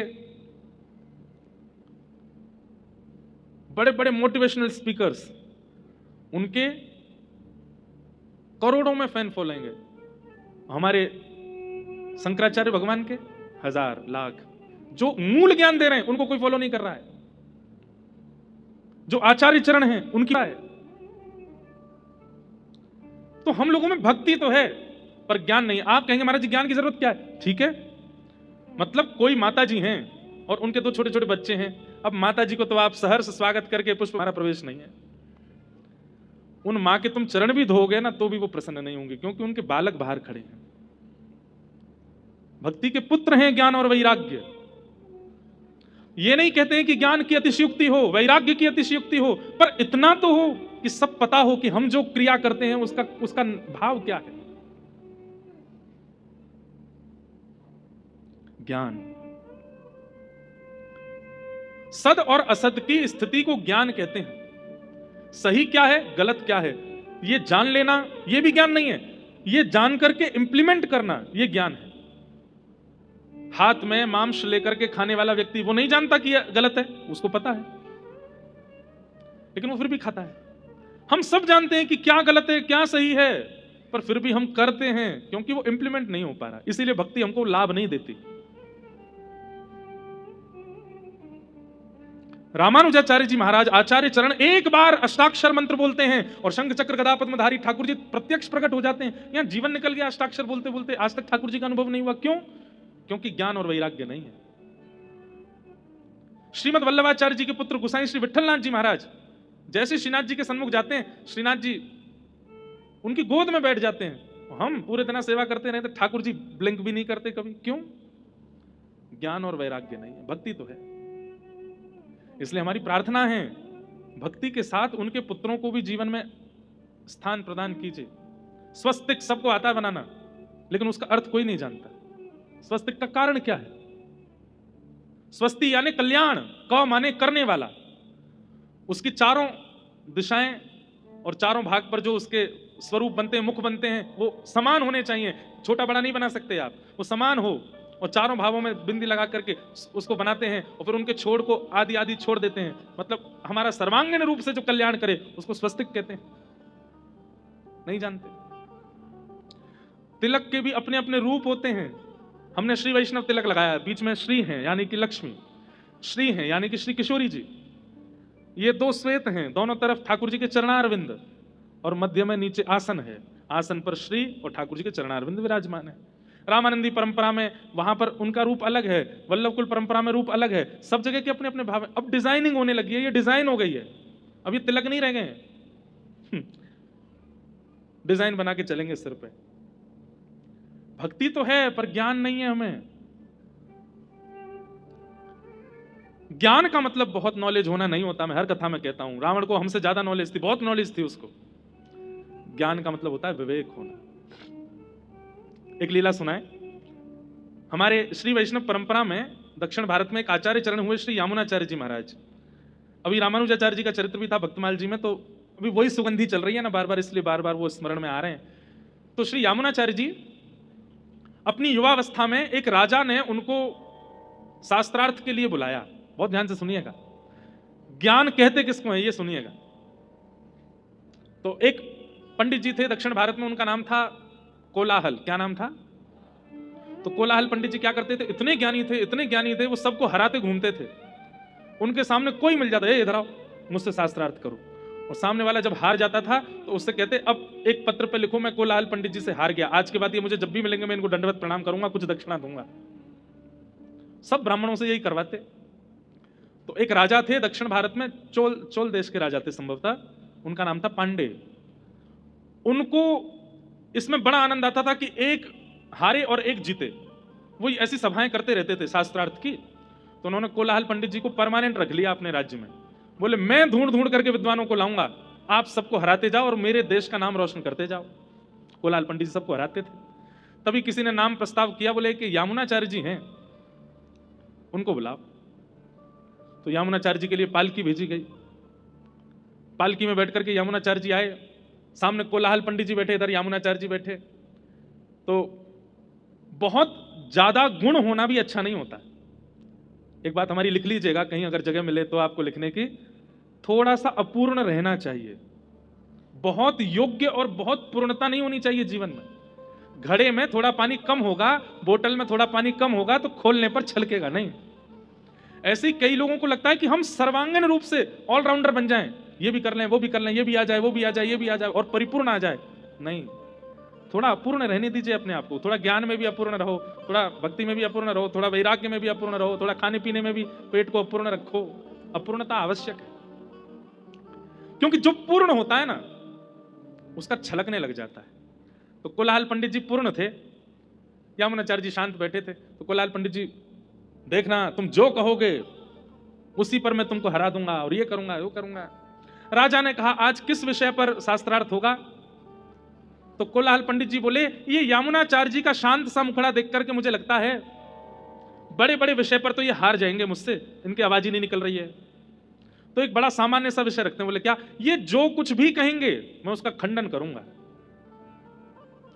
मतलब आपने कहा ऊपर पर्दे का रंग है सफेद, तो अब मेरा काम है कि मैं कैसे भी खंडन करूंगा, नहीं ये सफेद नहीं है, और मुझे ये सिद्ध करना पड़ेगा कि ये सफेद नहीं है। इसको कहते हैं खंडन शास्त्र।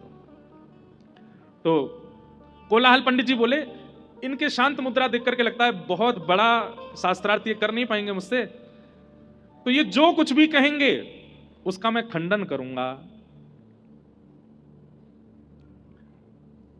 राजा ने कहा कितने वाक्य बोलने की अनुमति है? बोले 3 वाक्य बोलेंगे ये, और मैं तीनों वाक्यों का खंडन करके इनको हराऊंगा।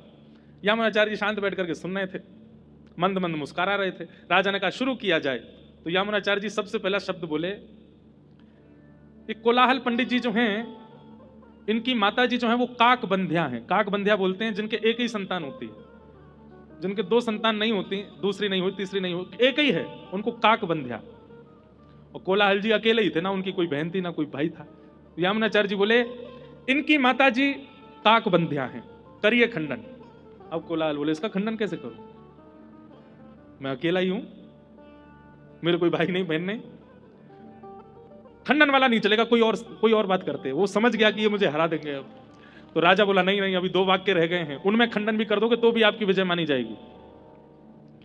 तो सीरीज में 3 मैच यदि हैं तो 1 हार गए तो 2 जीत जाओ तो भी सीरीज होती है ना आपकी। बोले अभी तो 1 ही हारे हो, अभी 2 बातें और बोलेंगे। तो यामुनाचार्य जी दूसरी बात बोलते हैं, चोल देश के राजा पांडे ये बड़े धर्मनिष्ठ राजा हैं,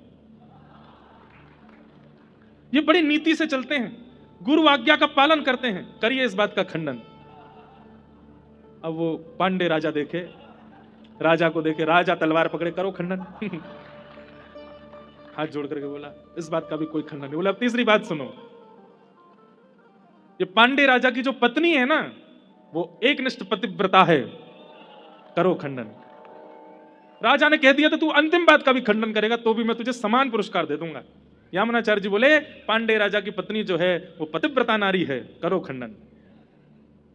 पांडे वो कोलाहल पंडित जी चरणों में गिर गए, बोले महाराज आप क्या हैं? तब यामुनाचार्य जी कहते हैं बहुत पढ़ा लिखा होना ज्ञानी नहीं कहलाता, किस जगह कितना बुद्धि का प्रयोग करना है उसको ज्ञान कहते हैं। और वही ज्ञान भक्ति का बेटा है, भक्ति का पुत्र है। सत्संग क्या सिखाता है? भाई रसोई घर में हल्दी भी रखी है, हींग भी रखी है, नमक भी रखा है, अदरक भी रखी है, टमाटर भी रखे हैं, आलू भी रखे हैं। अब आप किसी ऐसे को भेज दो, उसको पता तो है कि हल्दी है, ये हींग है, ये नमक है, ये अदरक है, ये आलू है, ये टमाटर है। बोले सब्जी बनाओ। अब उसको ये नहीं पता कि अनुपात कितना डाला जाता है। कहीं से भी टमाटर काटेगा, कहीं से भी अदरक छील देगा, सब कुछ मिला मिलू करके बना के दे देगा। अब उसको यही नहीं पता कि नमक कितना डालना है, तो बिगाड़ देगा ना सब्जी को। हम आप सब लोग ऐसे ज्ञानी हैं, हमें पता तो है रामचरितमानस में ये है, श्रीमद् भागवत में ये है, खाटू श्याम जी की महिमा ये है, बद्रीनाथ जी की महिमा ये है, जगन्नाथ जी की महाप्रसाद की महिमा ये है, तिरुपति बालाजी में केशदान की महिमा ये है, ये। पर उसका जो मूल आधार है वो हम नहीं जानते। इसलिए जितनी हल्दी डालनी चाहिए उतना नमक डाल करके हम सब्जी बिगाड़ देते हैं। भाई हल्दी की मात्रा 1 चम्मच डलेगी, नमक की मात्रा तो चुटकी से डलेगी। और ये कौन सिखाता है? ये कथा सिखाती है। ज्ञान तो हो गया, लेकिन उस ज्ञान का प्रयोग कैसा होना चाहिए जीवन में, ये सत्संग सिखाता है। एक प्रकार से कह दें तो सत्संग क्या करता है? इक्वेशन है बहुत सारी, प्लस भी हो गया, माइनस भी होगा, डिवाइडेशन भी हो गया, मल्टीप्लिकेशन भी हो गया। अब उस पूरी इक्वेशन का जो मूल रूप निकल करके आएगा, आपका तो दिमाग घूम गया, अब क्या करना चाहिए? तो श्रीमद् भागवत जी क्या कैलकुलेटर है, लो यहां पे ये माइनस करो, ये प्लस करो, ये डिवाइड करो, ये करो, इज इक्वल टू ये।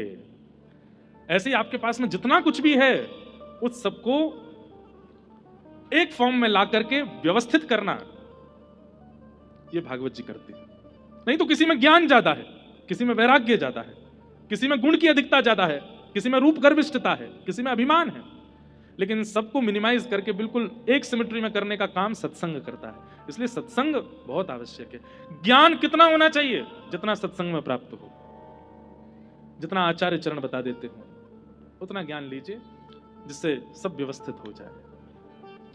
और वो ज्ञान भी अगर जीवन में नहीं है तो भक्ति होते हुए भी आप प्रसन्न नहीं रह पाओगे। इसलिए भक्ति के प्रथम पुत्र का नाम क्या है? ज्ञान। और ज्ञान किसको कहते हैं? बहुत नॉलेज होना ज्ञान नहीं होता, सही और गलत की पहचान होना यह ज्ञान होता है। वैराग्य, सब कुछ छोड़ देना वैराग्य नहीं होता, सबके बीच में रहते हुए भी अपने मन को मचलने ना देना, इसको वैराग्य कहते हैं। सब कुछ है आपके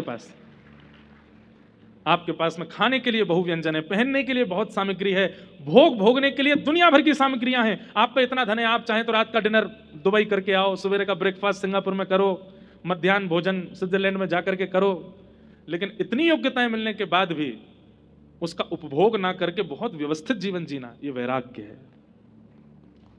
वैराग्य का मतलब सब छोड़ देना नहीं होता, सबके बीच में रहते हुए भी मन को मचलने ना देना, ये वैराग्य है। और ये दोनों ही भक्ति के पुत्र हैं। हमारी बात मान लीजिए, आप जितनी भक्ति करते हैं उतनी भक्ति ही आनंद देने लग जाएगी, अगर सही अनुपात में ज्ञान और वैराग्य आपके जीवन में आ गए तो। अतिशय ज्ञान, अतिशय वैराग्य भी भक्ति को प्रसन्न नहीं करते। बालक मां को ज्यादा प्यारा तो हमेशा ही रहता है, पर अधिक प्यारा तब होता है जब वो मां के अंडर में ही रहे। जैसे कई माताओं की शिकायत, अब तो बेटा तू हमारे हाथ से निकल गया, तब तक ये अच्छा था जब तक हम कपड़े पहनाते थे, हम खिलाते थे, हम ही तैयार करते थे। और बच्चे तभी तक ही अच्छे रहते हैं जब तक वो माँ के अंडर में रहें, माँ ही खिलावे, माँ ही पहनावे, माँ ही सुलावे, माँ ही उठावे, बालक बिगड़ता ही नहीं। जिस दिन बालक अपने शर्ट का बटन खुद लगाने लग जाता है, खुद खाने लग जाता है, अच्छी बात है, वो तो योग्य बन ही जाता है, पर कहीं ना कहीं जब अपने जीवन के निर्णय भी खुद लेने लग जाता है, वहीं से थोड़ा बिगड़ना शुरू हो जाता है। तो ज्ञान और वैराग्य कितने होने चाहिए कि भक्ति के अंडर में ही रहें, भक्ति से अधिक ना हो, पर हो तो हमारे पास तो उतने भी नहीं है। भक्ति प्रसन्न तभी होती है जब ज्ञान वैराग्य हो। नारद जी महाराज से कहा कि महाराज मेरे पुत्रों को युवा कीजिए। नारद जी महाराज भ्रमण करते हुए बद्रिकाश्रम गए और बद्रीनाथ में जाकर के सनक सनंदन सनातन सनत कुमारों से कहा कि भक्ति के पुत्र ज्ञान और वैराग्य की योग्यता के लिए कोई साधन बताइए, ये दोनों कैसे प्रबल होंगे। तब आपने 5 प्रकार के यज्ञ बताए और उसमें पंचम यज्ञ क्या बताया? ज्ञान यज्ञ। और ज्ञान यज्ञों में भी सर्वश्रेष्ठ ज्ञान यज्ञ कौन सा है कि सत्कर्म सूचको नूनम ज्ञान यज्ञ स्मृतो बुधैः श्रीमद्भागवतालाप सतु गीत सुखादि। सुखदेव जी के द्वारा परीक्षित को जो ज्ञान दिया गया है भागवत का, वह ज्ञान यज्ञ सर्वश्रेष्ठ यज्ञ है। अगर उस ज्ञान यज्ञ का कोई आस्वादन कर ले तो उसके चित्त की भक्ति प्रसन्न, ज्ञान और वैराग्य युवा हो जाएंगे। भागवत का आश्रय है। तब नारद जी महाराज ने आपसे आज्ञा लेकर के आनंद वन में भागवत की कथा कराई और भागवत के वक्ता भी कौन बने? सनत कुमार। सनक सनंदन सनातन सनत कुमार कथा सुनाने लगे। बड़े बड़े देवता ऋषिगण सब आके कथा में बैठे। जैसे ही भक्ति अपने दोनों वृद्ध बालकों को लेकर के कथा में प्रवेश करती है, भक्ति सुतौ तौ तरणौ गृहीत्वा प्रेमैक रूपा सहसा विरासित श्री कृष्ण गोविंद हरे मुरारे नाथेति नामानि मुहुर्वदन्ति। भक्ति महारानी अपने बालकों के साथ जैसे ही प्रवेश करती है, उनके दोनों पुत्र भी युवा होते चले जाते हैं। कथा का यह प्रभाव है। बहुत ध्यान से सुनिएगा। हम कितने बजे आ गए थे कथा में? 5:15, लगभग 5, 5:15। 5:15 बजे से अभी बज रहे हैं 7:15। पिछले 1 महीना में पहली बार ऐसा होगा 2 घंटे से आपने फोन नहीं उठाया अपना। कितने लोगों ने 2 घंटे से किसी ने मैसेज चेक नहीं किया। कब कोई कर भी ले गया हो तो वो तो भैया श्रेष्ठ है ही है। चलो फोन चला भी लिया हो, बीच में थोड़ा देख भी लिया हो, पर पिछले 2 घंटे से उठे भी नहीं आप। अपने पूरे 1 महीने को देखो, रात में सोने के अलावा इतने एकनिष्ठ होकर के आप कब बैठे थे पिछली बार? आपको भी याद नहीं होगा। ये कौन बैठा के रखा है आपको यहाँ पे? भागवत की कथा। और ये आपकी सामर्थ्य नहीं है कि आप यहां बैठ सको। भाई जब चिकित्सा होती है ना तो पेशेंट हिलता ही नहीं है, उसको डर रहता है कि मैं हिला और सुई गलत जगह लगी तो। आपको नहीं पता है, पर ये चिकित्सा हो रही है। और चिकित्सा किसकी हो रही है? चित्त की हो रही है। इसलिए चित्त एकाग्र, तो इंद्रियां एकाग्र अपने आप हो जाती हैं। एक आध बार मन भी किया होगा, अब कोई कीर्तन गाएंगे महाराज जी तो हम उठ के पानी पीने जाएंगे, आ भी जाता है कई लोगों के मन में। लेकिन फिर कोई ऐसी वाणी, ये और सुन जाते हैं, ये और सुन जाते हैं। ये कौन करवा रहा है? ये आपका चित्त ही कह रहा है भैया तुमने खूब बेंगलोर डुला लिया हमको, खूब चेन्नई ले गए, खूब मुंबई ले गए, सब जगह की पिक्चरें दिखा लाए, सब जगह के, लेकिन यहाँ जो मुझे सुख मिल रहा है उसको मुझे होने दो, इससे मेरी चिकित्सा हो रही है, मुझे अच्छा लग रहा है। इसलिए वो चित्त ही बार बार, पैरों में भी दर्द हो रहा है फिर भी बैठा के रखता है आपको, उसकी चिकित्सा चल रही है। यहां पर भक्ति युवा हो रही है, ज्ञान वैराग्य युवा हो रहे हैं चित्त में, इसलिए आप बैठे हो एक आसन पर। भक्ति सुतौ तौ तरणौ गृहीत्वा प्रेमैक रूपा सहसा विरासीत श्री कृष्ण गोविंद हरे मुरारे नाथेति नामानि मुहुर वदन्ति। भक्ति महारानी नृत्य करने लगी। ज्ञान और वैराग्य, दाढ़ी मूछ सब चली गई उनकी। जो वृद्ध हो गए थे युवा हो गए, और युवा होकर के कथा में नाचने लगे। ये कथा का प्रभाव है। जो ज्ञान नष्ट हो चुका था, पिछले 2 घंटों में कितनों का तो जागृत हो गया होगा। जो वैराग्य, वैराग्य देखो कैसा, कई लोगों को एडिक्शन होता है, किसी को चाय का होता है, किसी को कुछ खाने का होता है, किसी को, चलो खाना पीना तो हम सामान्य देखने का ही होता है, एडिक्शन होता है कईयों को। आजकल एक नया एडिक्शन चला है इंटरनेट का, सोशल मीडिया का, एडिक्शन ही है। महाराज भोजन नहीं तो चलेगा,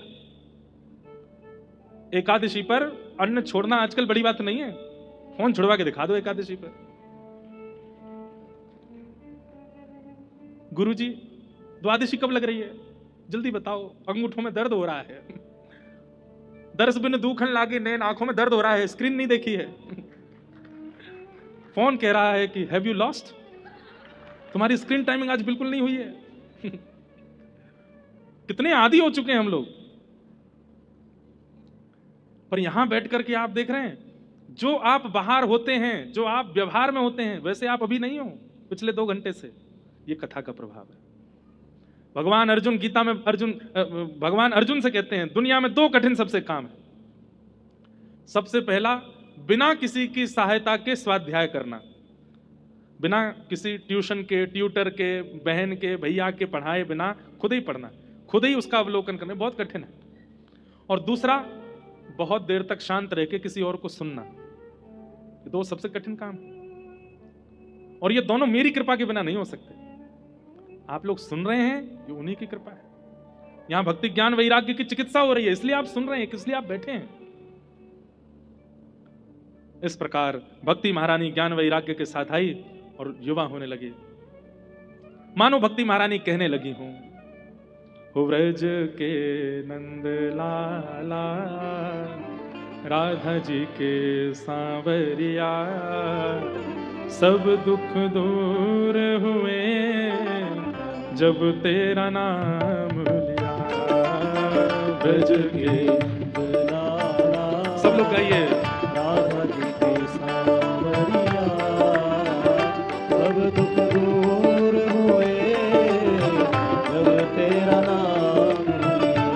ओ व्रज के नंद लाला, राधा जी के सांवरिया, सब दुख दूर हुए जब तेरा नाम लिया। सब दुख दूर हुए जब तेरा नाम लिया। हाँ, सब दुख दूर हुए जब तेरा नाम लिया। सब दुख दूर हुए, करताल बजा के गाओ, श्री राधा रमण लाल की।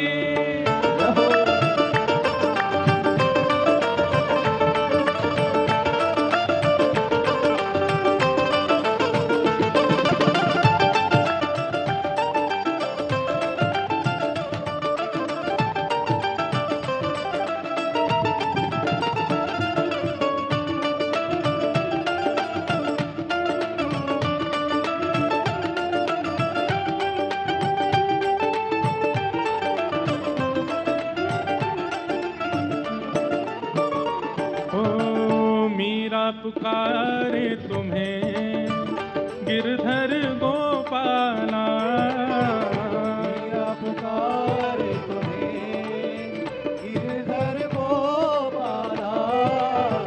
मीरा पुकारे तुम्हें गिरधर गोपाला। मीरा पुकारे तुम्हें गिरधर गोपाला। ढल गया अमृत में विष का भरा प्याला।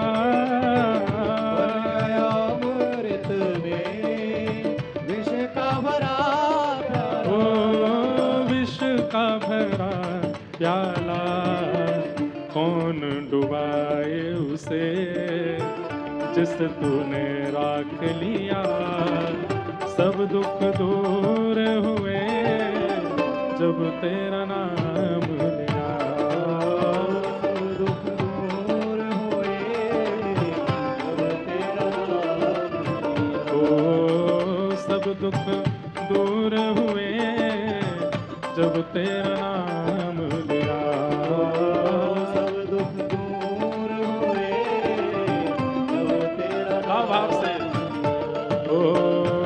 के नंद लाला, राधा जी के सांवरिया, सब दुख दूर हुए जब तेरा नाम लिया। सब दुख दूर हुए जब तेरा नाम लिया। ओ जब तेरे गोकुल में आई विपदा भारी, जब तेरे गोकुल में आई विपदा भारी, जब तेरे गोकुल में आई विपदा भारी, जब तेरे गोकुल में आई विपदा भारी, एक इशारे में टाली विपदा सारी, एक इशारे पर टाली विपदा ओ टाली विपदा सारी। उठ गया गोवर्धन जिसे तूने राख लिया, सब दुख दूर हुए जब तेरा नाम लिया। सब दुख दूर हुए जब तेरा नाम लिया। ओ सब दुख दूर हुए जब तेरा नाम लिया। सब दुख दूर हुए जब तेरा श्री राधा वल्लभ लाल की।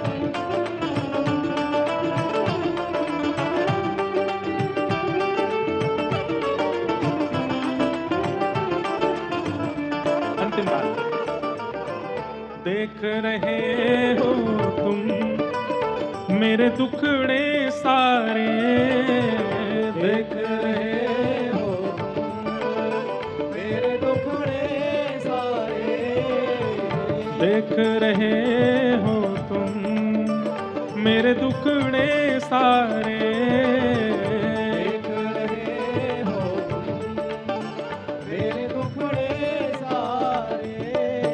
कब दर्शन दोगे मेरी आंखों के तारे, कब दर्शन दोगे मेरी आँखों के तारे। ओ कब दर्शन दोगे मेरी आंखों के तारे, कब दर्शन दोगे मेरी आँखों के तारे। ओ मेरी आंखों के तारे। अधर पे मुरली है, कांधे पे कामरिया, सब दुख दूर हुए जब तेरा नाम लिया। सब दुख दूर हुए जब तेरा नाम लिया। ओ सब दुख दूर हुए जब तेरा नाम लिया। सब दुख दूर हुए जब तेरा नाम लिया।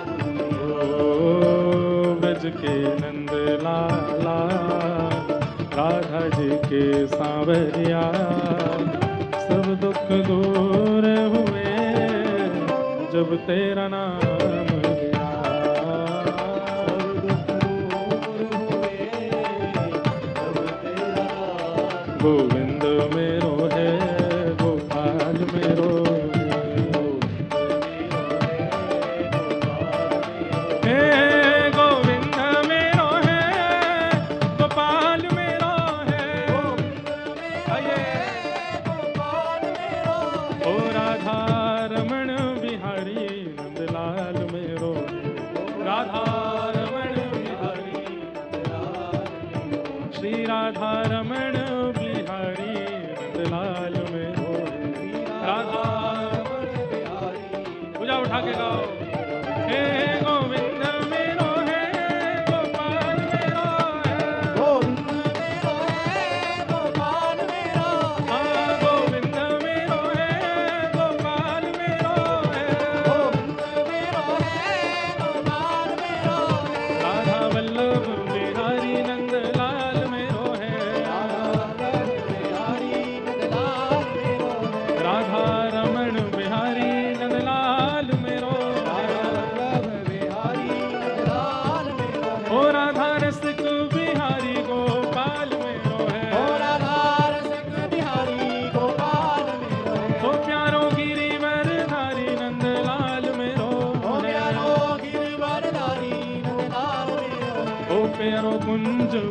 बिहारी नंदलाल मेरो है प्यारो, बिहारी नंदलाल मेरो है, श्री राधा रमण बिहारी गोपाल मेरो है, राधा रमण बिहारी गोपाल मेरो है, हे गोविंद मेरो है गोपाल मेरो है, गोपाल मेरो है, गोविंद मेरो है गोपाल मेरो है, गोविंद मेरो है गोपाल मेरो है, हे गोविंद मेरो है गोपाल मेरो है, गोविंद मेरो है गोपाल मेरो है, हे गोविंद मेरो है गोपाल मेरो है, हाँ गोविंद मेरो है, गोपाल मेरो है, हे गोविंद मेरो है गोपाल मेरो है, हाँ गोविंद मेरो है, गोपाल मेरो है, हे गोविंद मेरो है गोपाल मेरो है, हाँ गोविंद मेरो है, गोपाल मेरो है, हे गोविंद मेरो है गोपाल मेरो है, हाँ गोविंद मेरो है, गोपाल मेरो हे है, गोविंद मेरो है गोपाल मेरो है, हाँ गोविंद मेरो है, गोपाल मेरो हे है, गोविंद मेरो है, गोपाल मेरो हे है, गोविंद मेरो है, गोपाल मेरो जय है, जय श्री राम, जय जय श्री राम, जय जय श्री राम।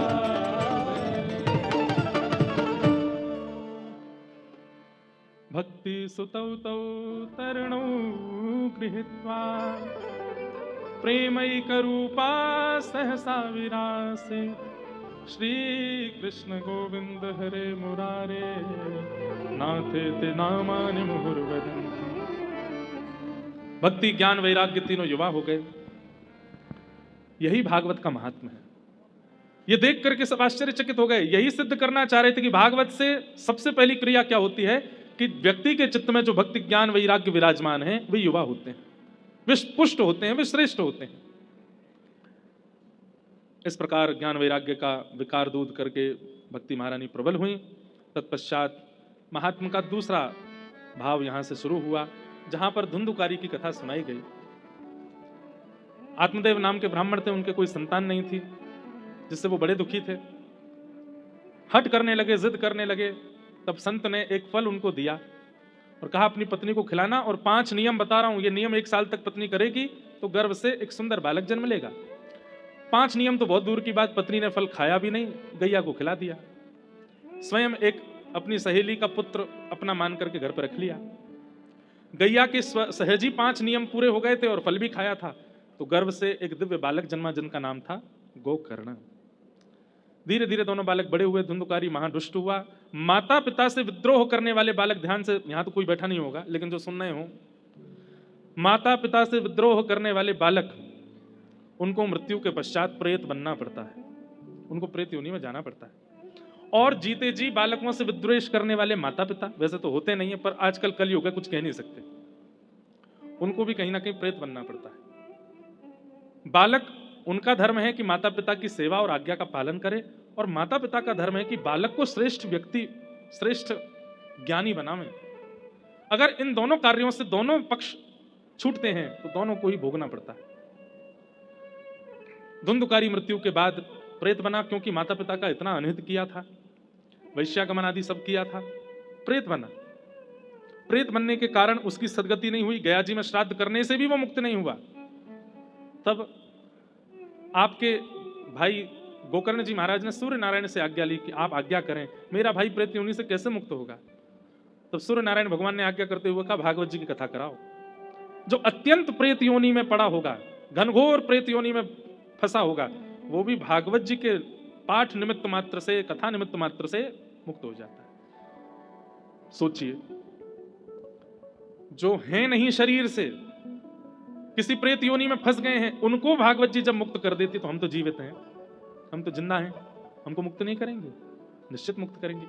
प्रेतों को मुक्त करने की सामर्थ्य जब भागवत जी में है, तो जीवित को तो परम पद ठाकुर जी प्राप्त कराने की पूर्ण सामर्थ्य भागवत जी में है। ऐसी भागवत जी का आश्रय लेना चाहिए। इस प्रकार भागवत जी का महात्म कहा गया। आज के महात्म के भाव को हम यहीं विश्राम देते हैं। समय भी बहुत हो गया, हम लेट भी आए। हमें ये चिंता ज़्यादा है कि जितना विलंब हम करेंगे आप लोगों को घर पहुंचने में उतना विलंब होगा, इसलिए हम समय से कथा को आज यहीं विश्राम देते हैं। कल प्रथम स्कंद से कथा का प्रारंभ होगा। आप सब लोग समय से ही आइए, खूब प्रेम से आकर के कथा श्रवण कीजिए। आज के प्रथम दिन के भाव को हम यहीं विराम देते हैं। और अब आगे की कोई है गतिविधि? कोई गतिविधि होगी तो आप हे भजो मुकुंद माधव मुरारी, भजो मुकुंद माधव मुरारी, हे भजो मुकुंद माधव मुरारी, भजो मुकुंद माधव मुरारी, ओ गिरधारी बनवारी, गिरधारी बनवारी। आपसे एक प्रार्थना हो रही, आरती करके जाइयो भैया, आए हो पूरी कथा सुने तो आरती करके ही जाइयो, कोई भावना हो वो सुन के जाना। हे भजो मुकुंद माधव मुरारी, भजो मुकुंद माधव मुरारी, हे भजो मुकुंद माधव मुरारी, हे भजो मुकुंद माधव मुरारी, हे भजो माधव केशव हे गिरधारी, भजो माधव केशव गिरधारी, हे भजो मुकुंद माधव मुरारी। हे भजो मुकुंद माधव। जय जय श्री राधे, जय जय श्री राधे, जय जय श्री राधे।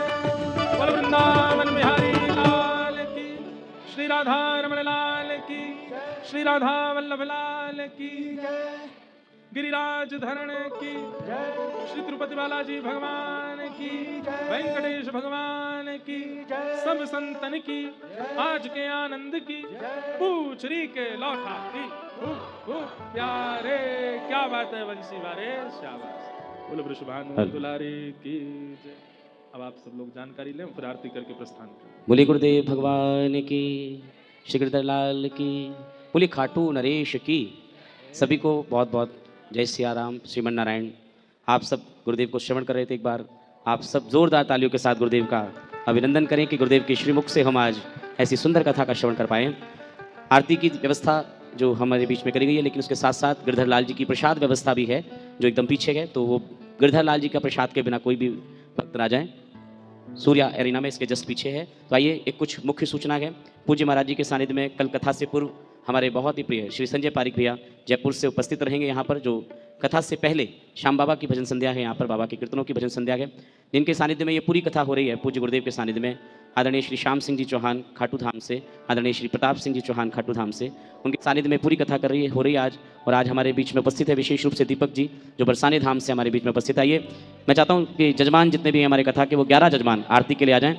और 11 जजमान प्लीज़ आरती के लिए 11 जजमान आ जाएँ, जिनका नाम मैं आपको बता रहा हूँ। हमारे श्री राजेश जी अग्रवाल, श्री श्याम जी डालिया, श्री माणक चंद जी, नरेश कुमार जी नालपुरिया, श्री घीशाराम जी, श्री जगदीश प्रसाद अग्रवाल, श्री शैलेश जी सोनी, श्री रुपेश जी सोनी, श्री प्रभुदयाल पंच परिवार, श्री मोहन लाल जी, सुशील कुमार अग्रवाल, श्री भरत भूषण जी राहुल जी, श्री गुलाब चंद जी बैजनाथ जी सिंघोनिया, श्री गजानन जी सुरेश कुमार जी नालपुरिया, श्री गुलाब राय जी वासुदेव जी पोद्दार। ये 11 जो हमारे जजमान हैं, मुख्य जजमान हैं और कथा जजमान हैं, ये 11 जजमान आज आरती के लिए हमारे बीच में उपस्थित हो।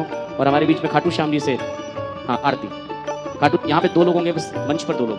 गुरुदेव आई आरती, आई आरती, आरती उधर है,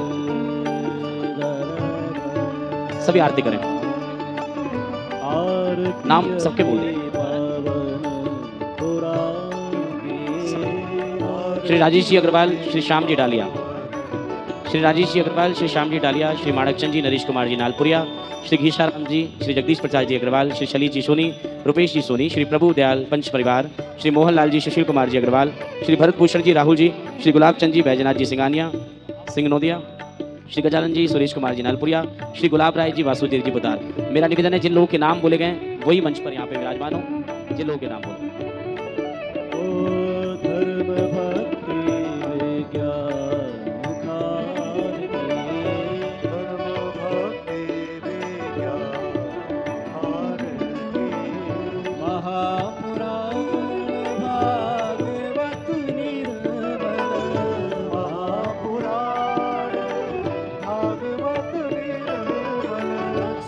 भोग विघ्न तरेगा कर्म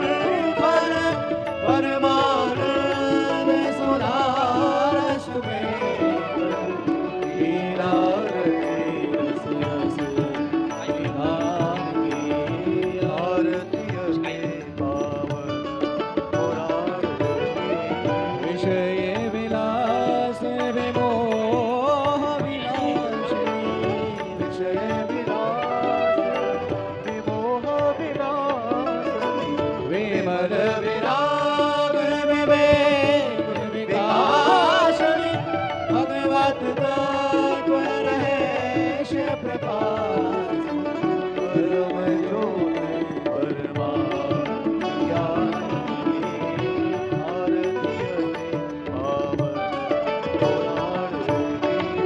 परमहंस मुनि मन उल्लासी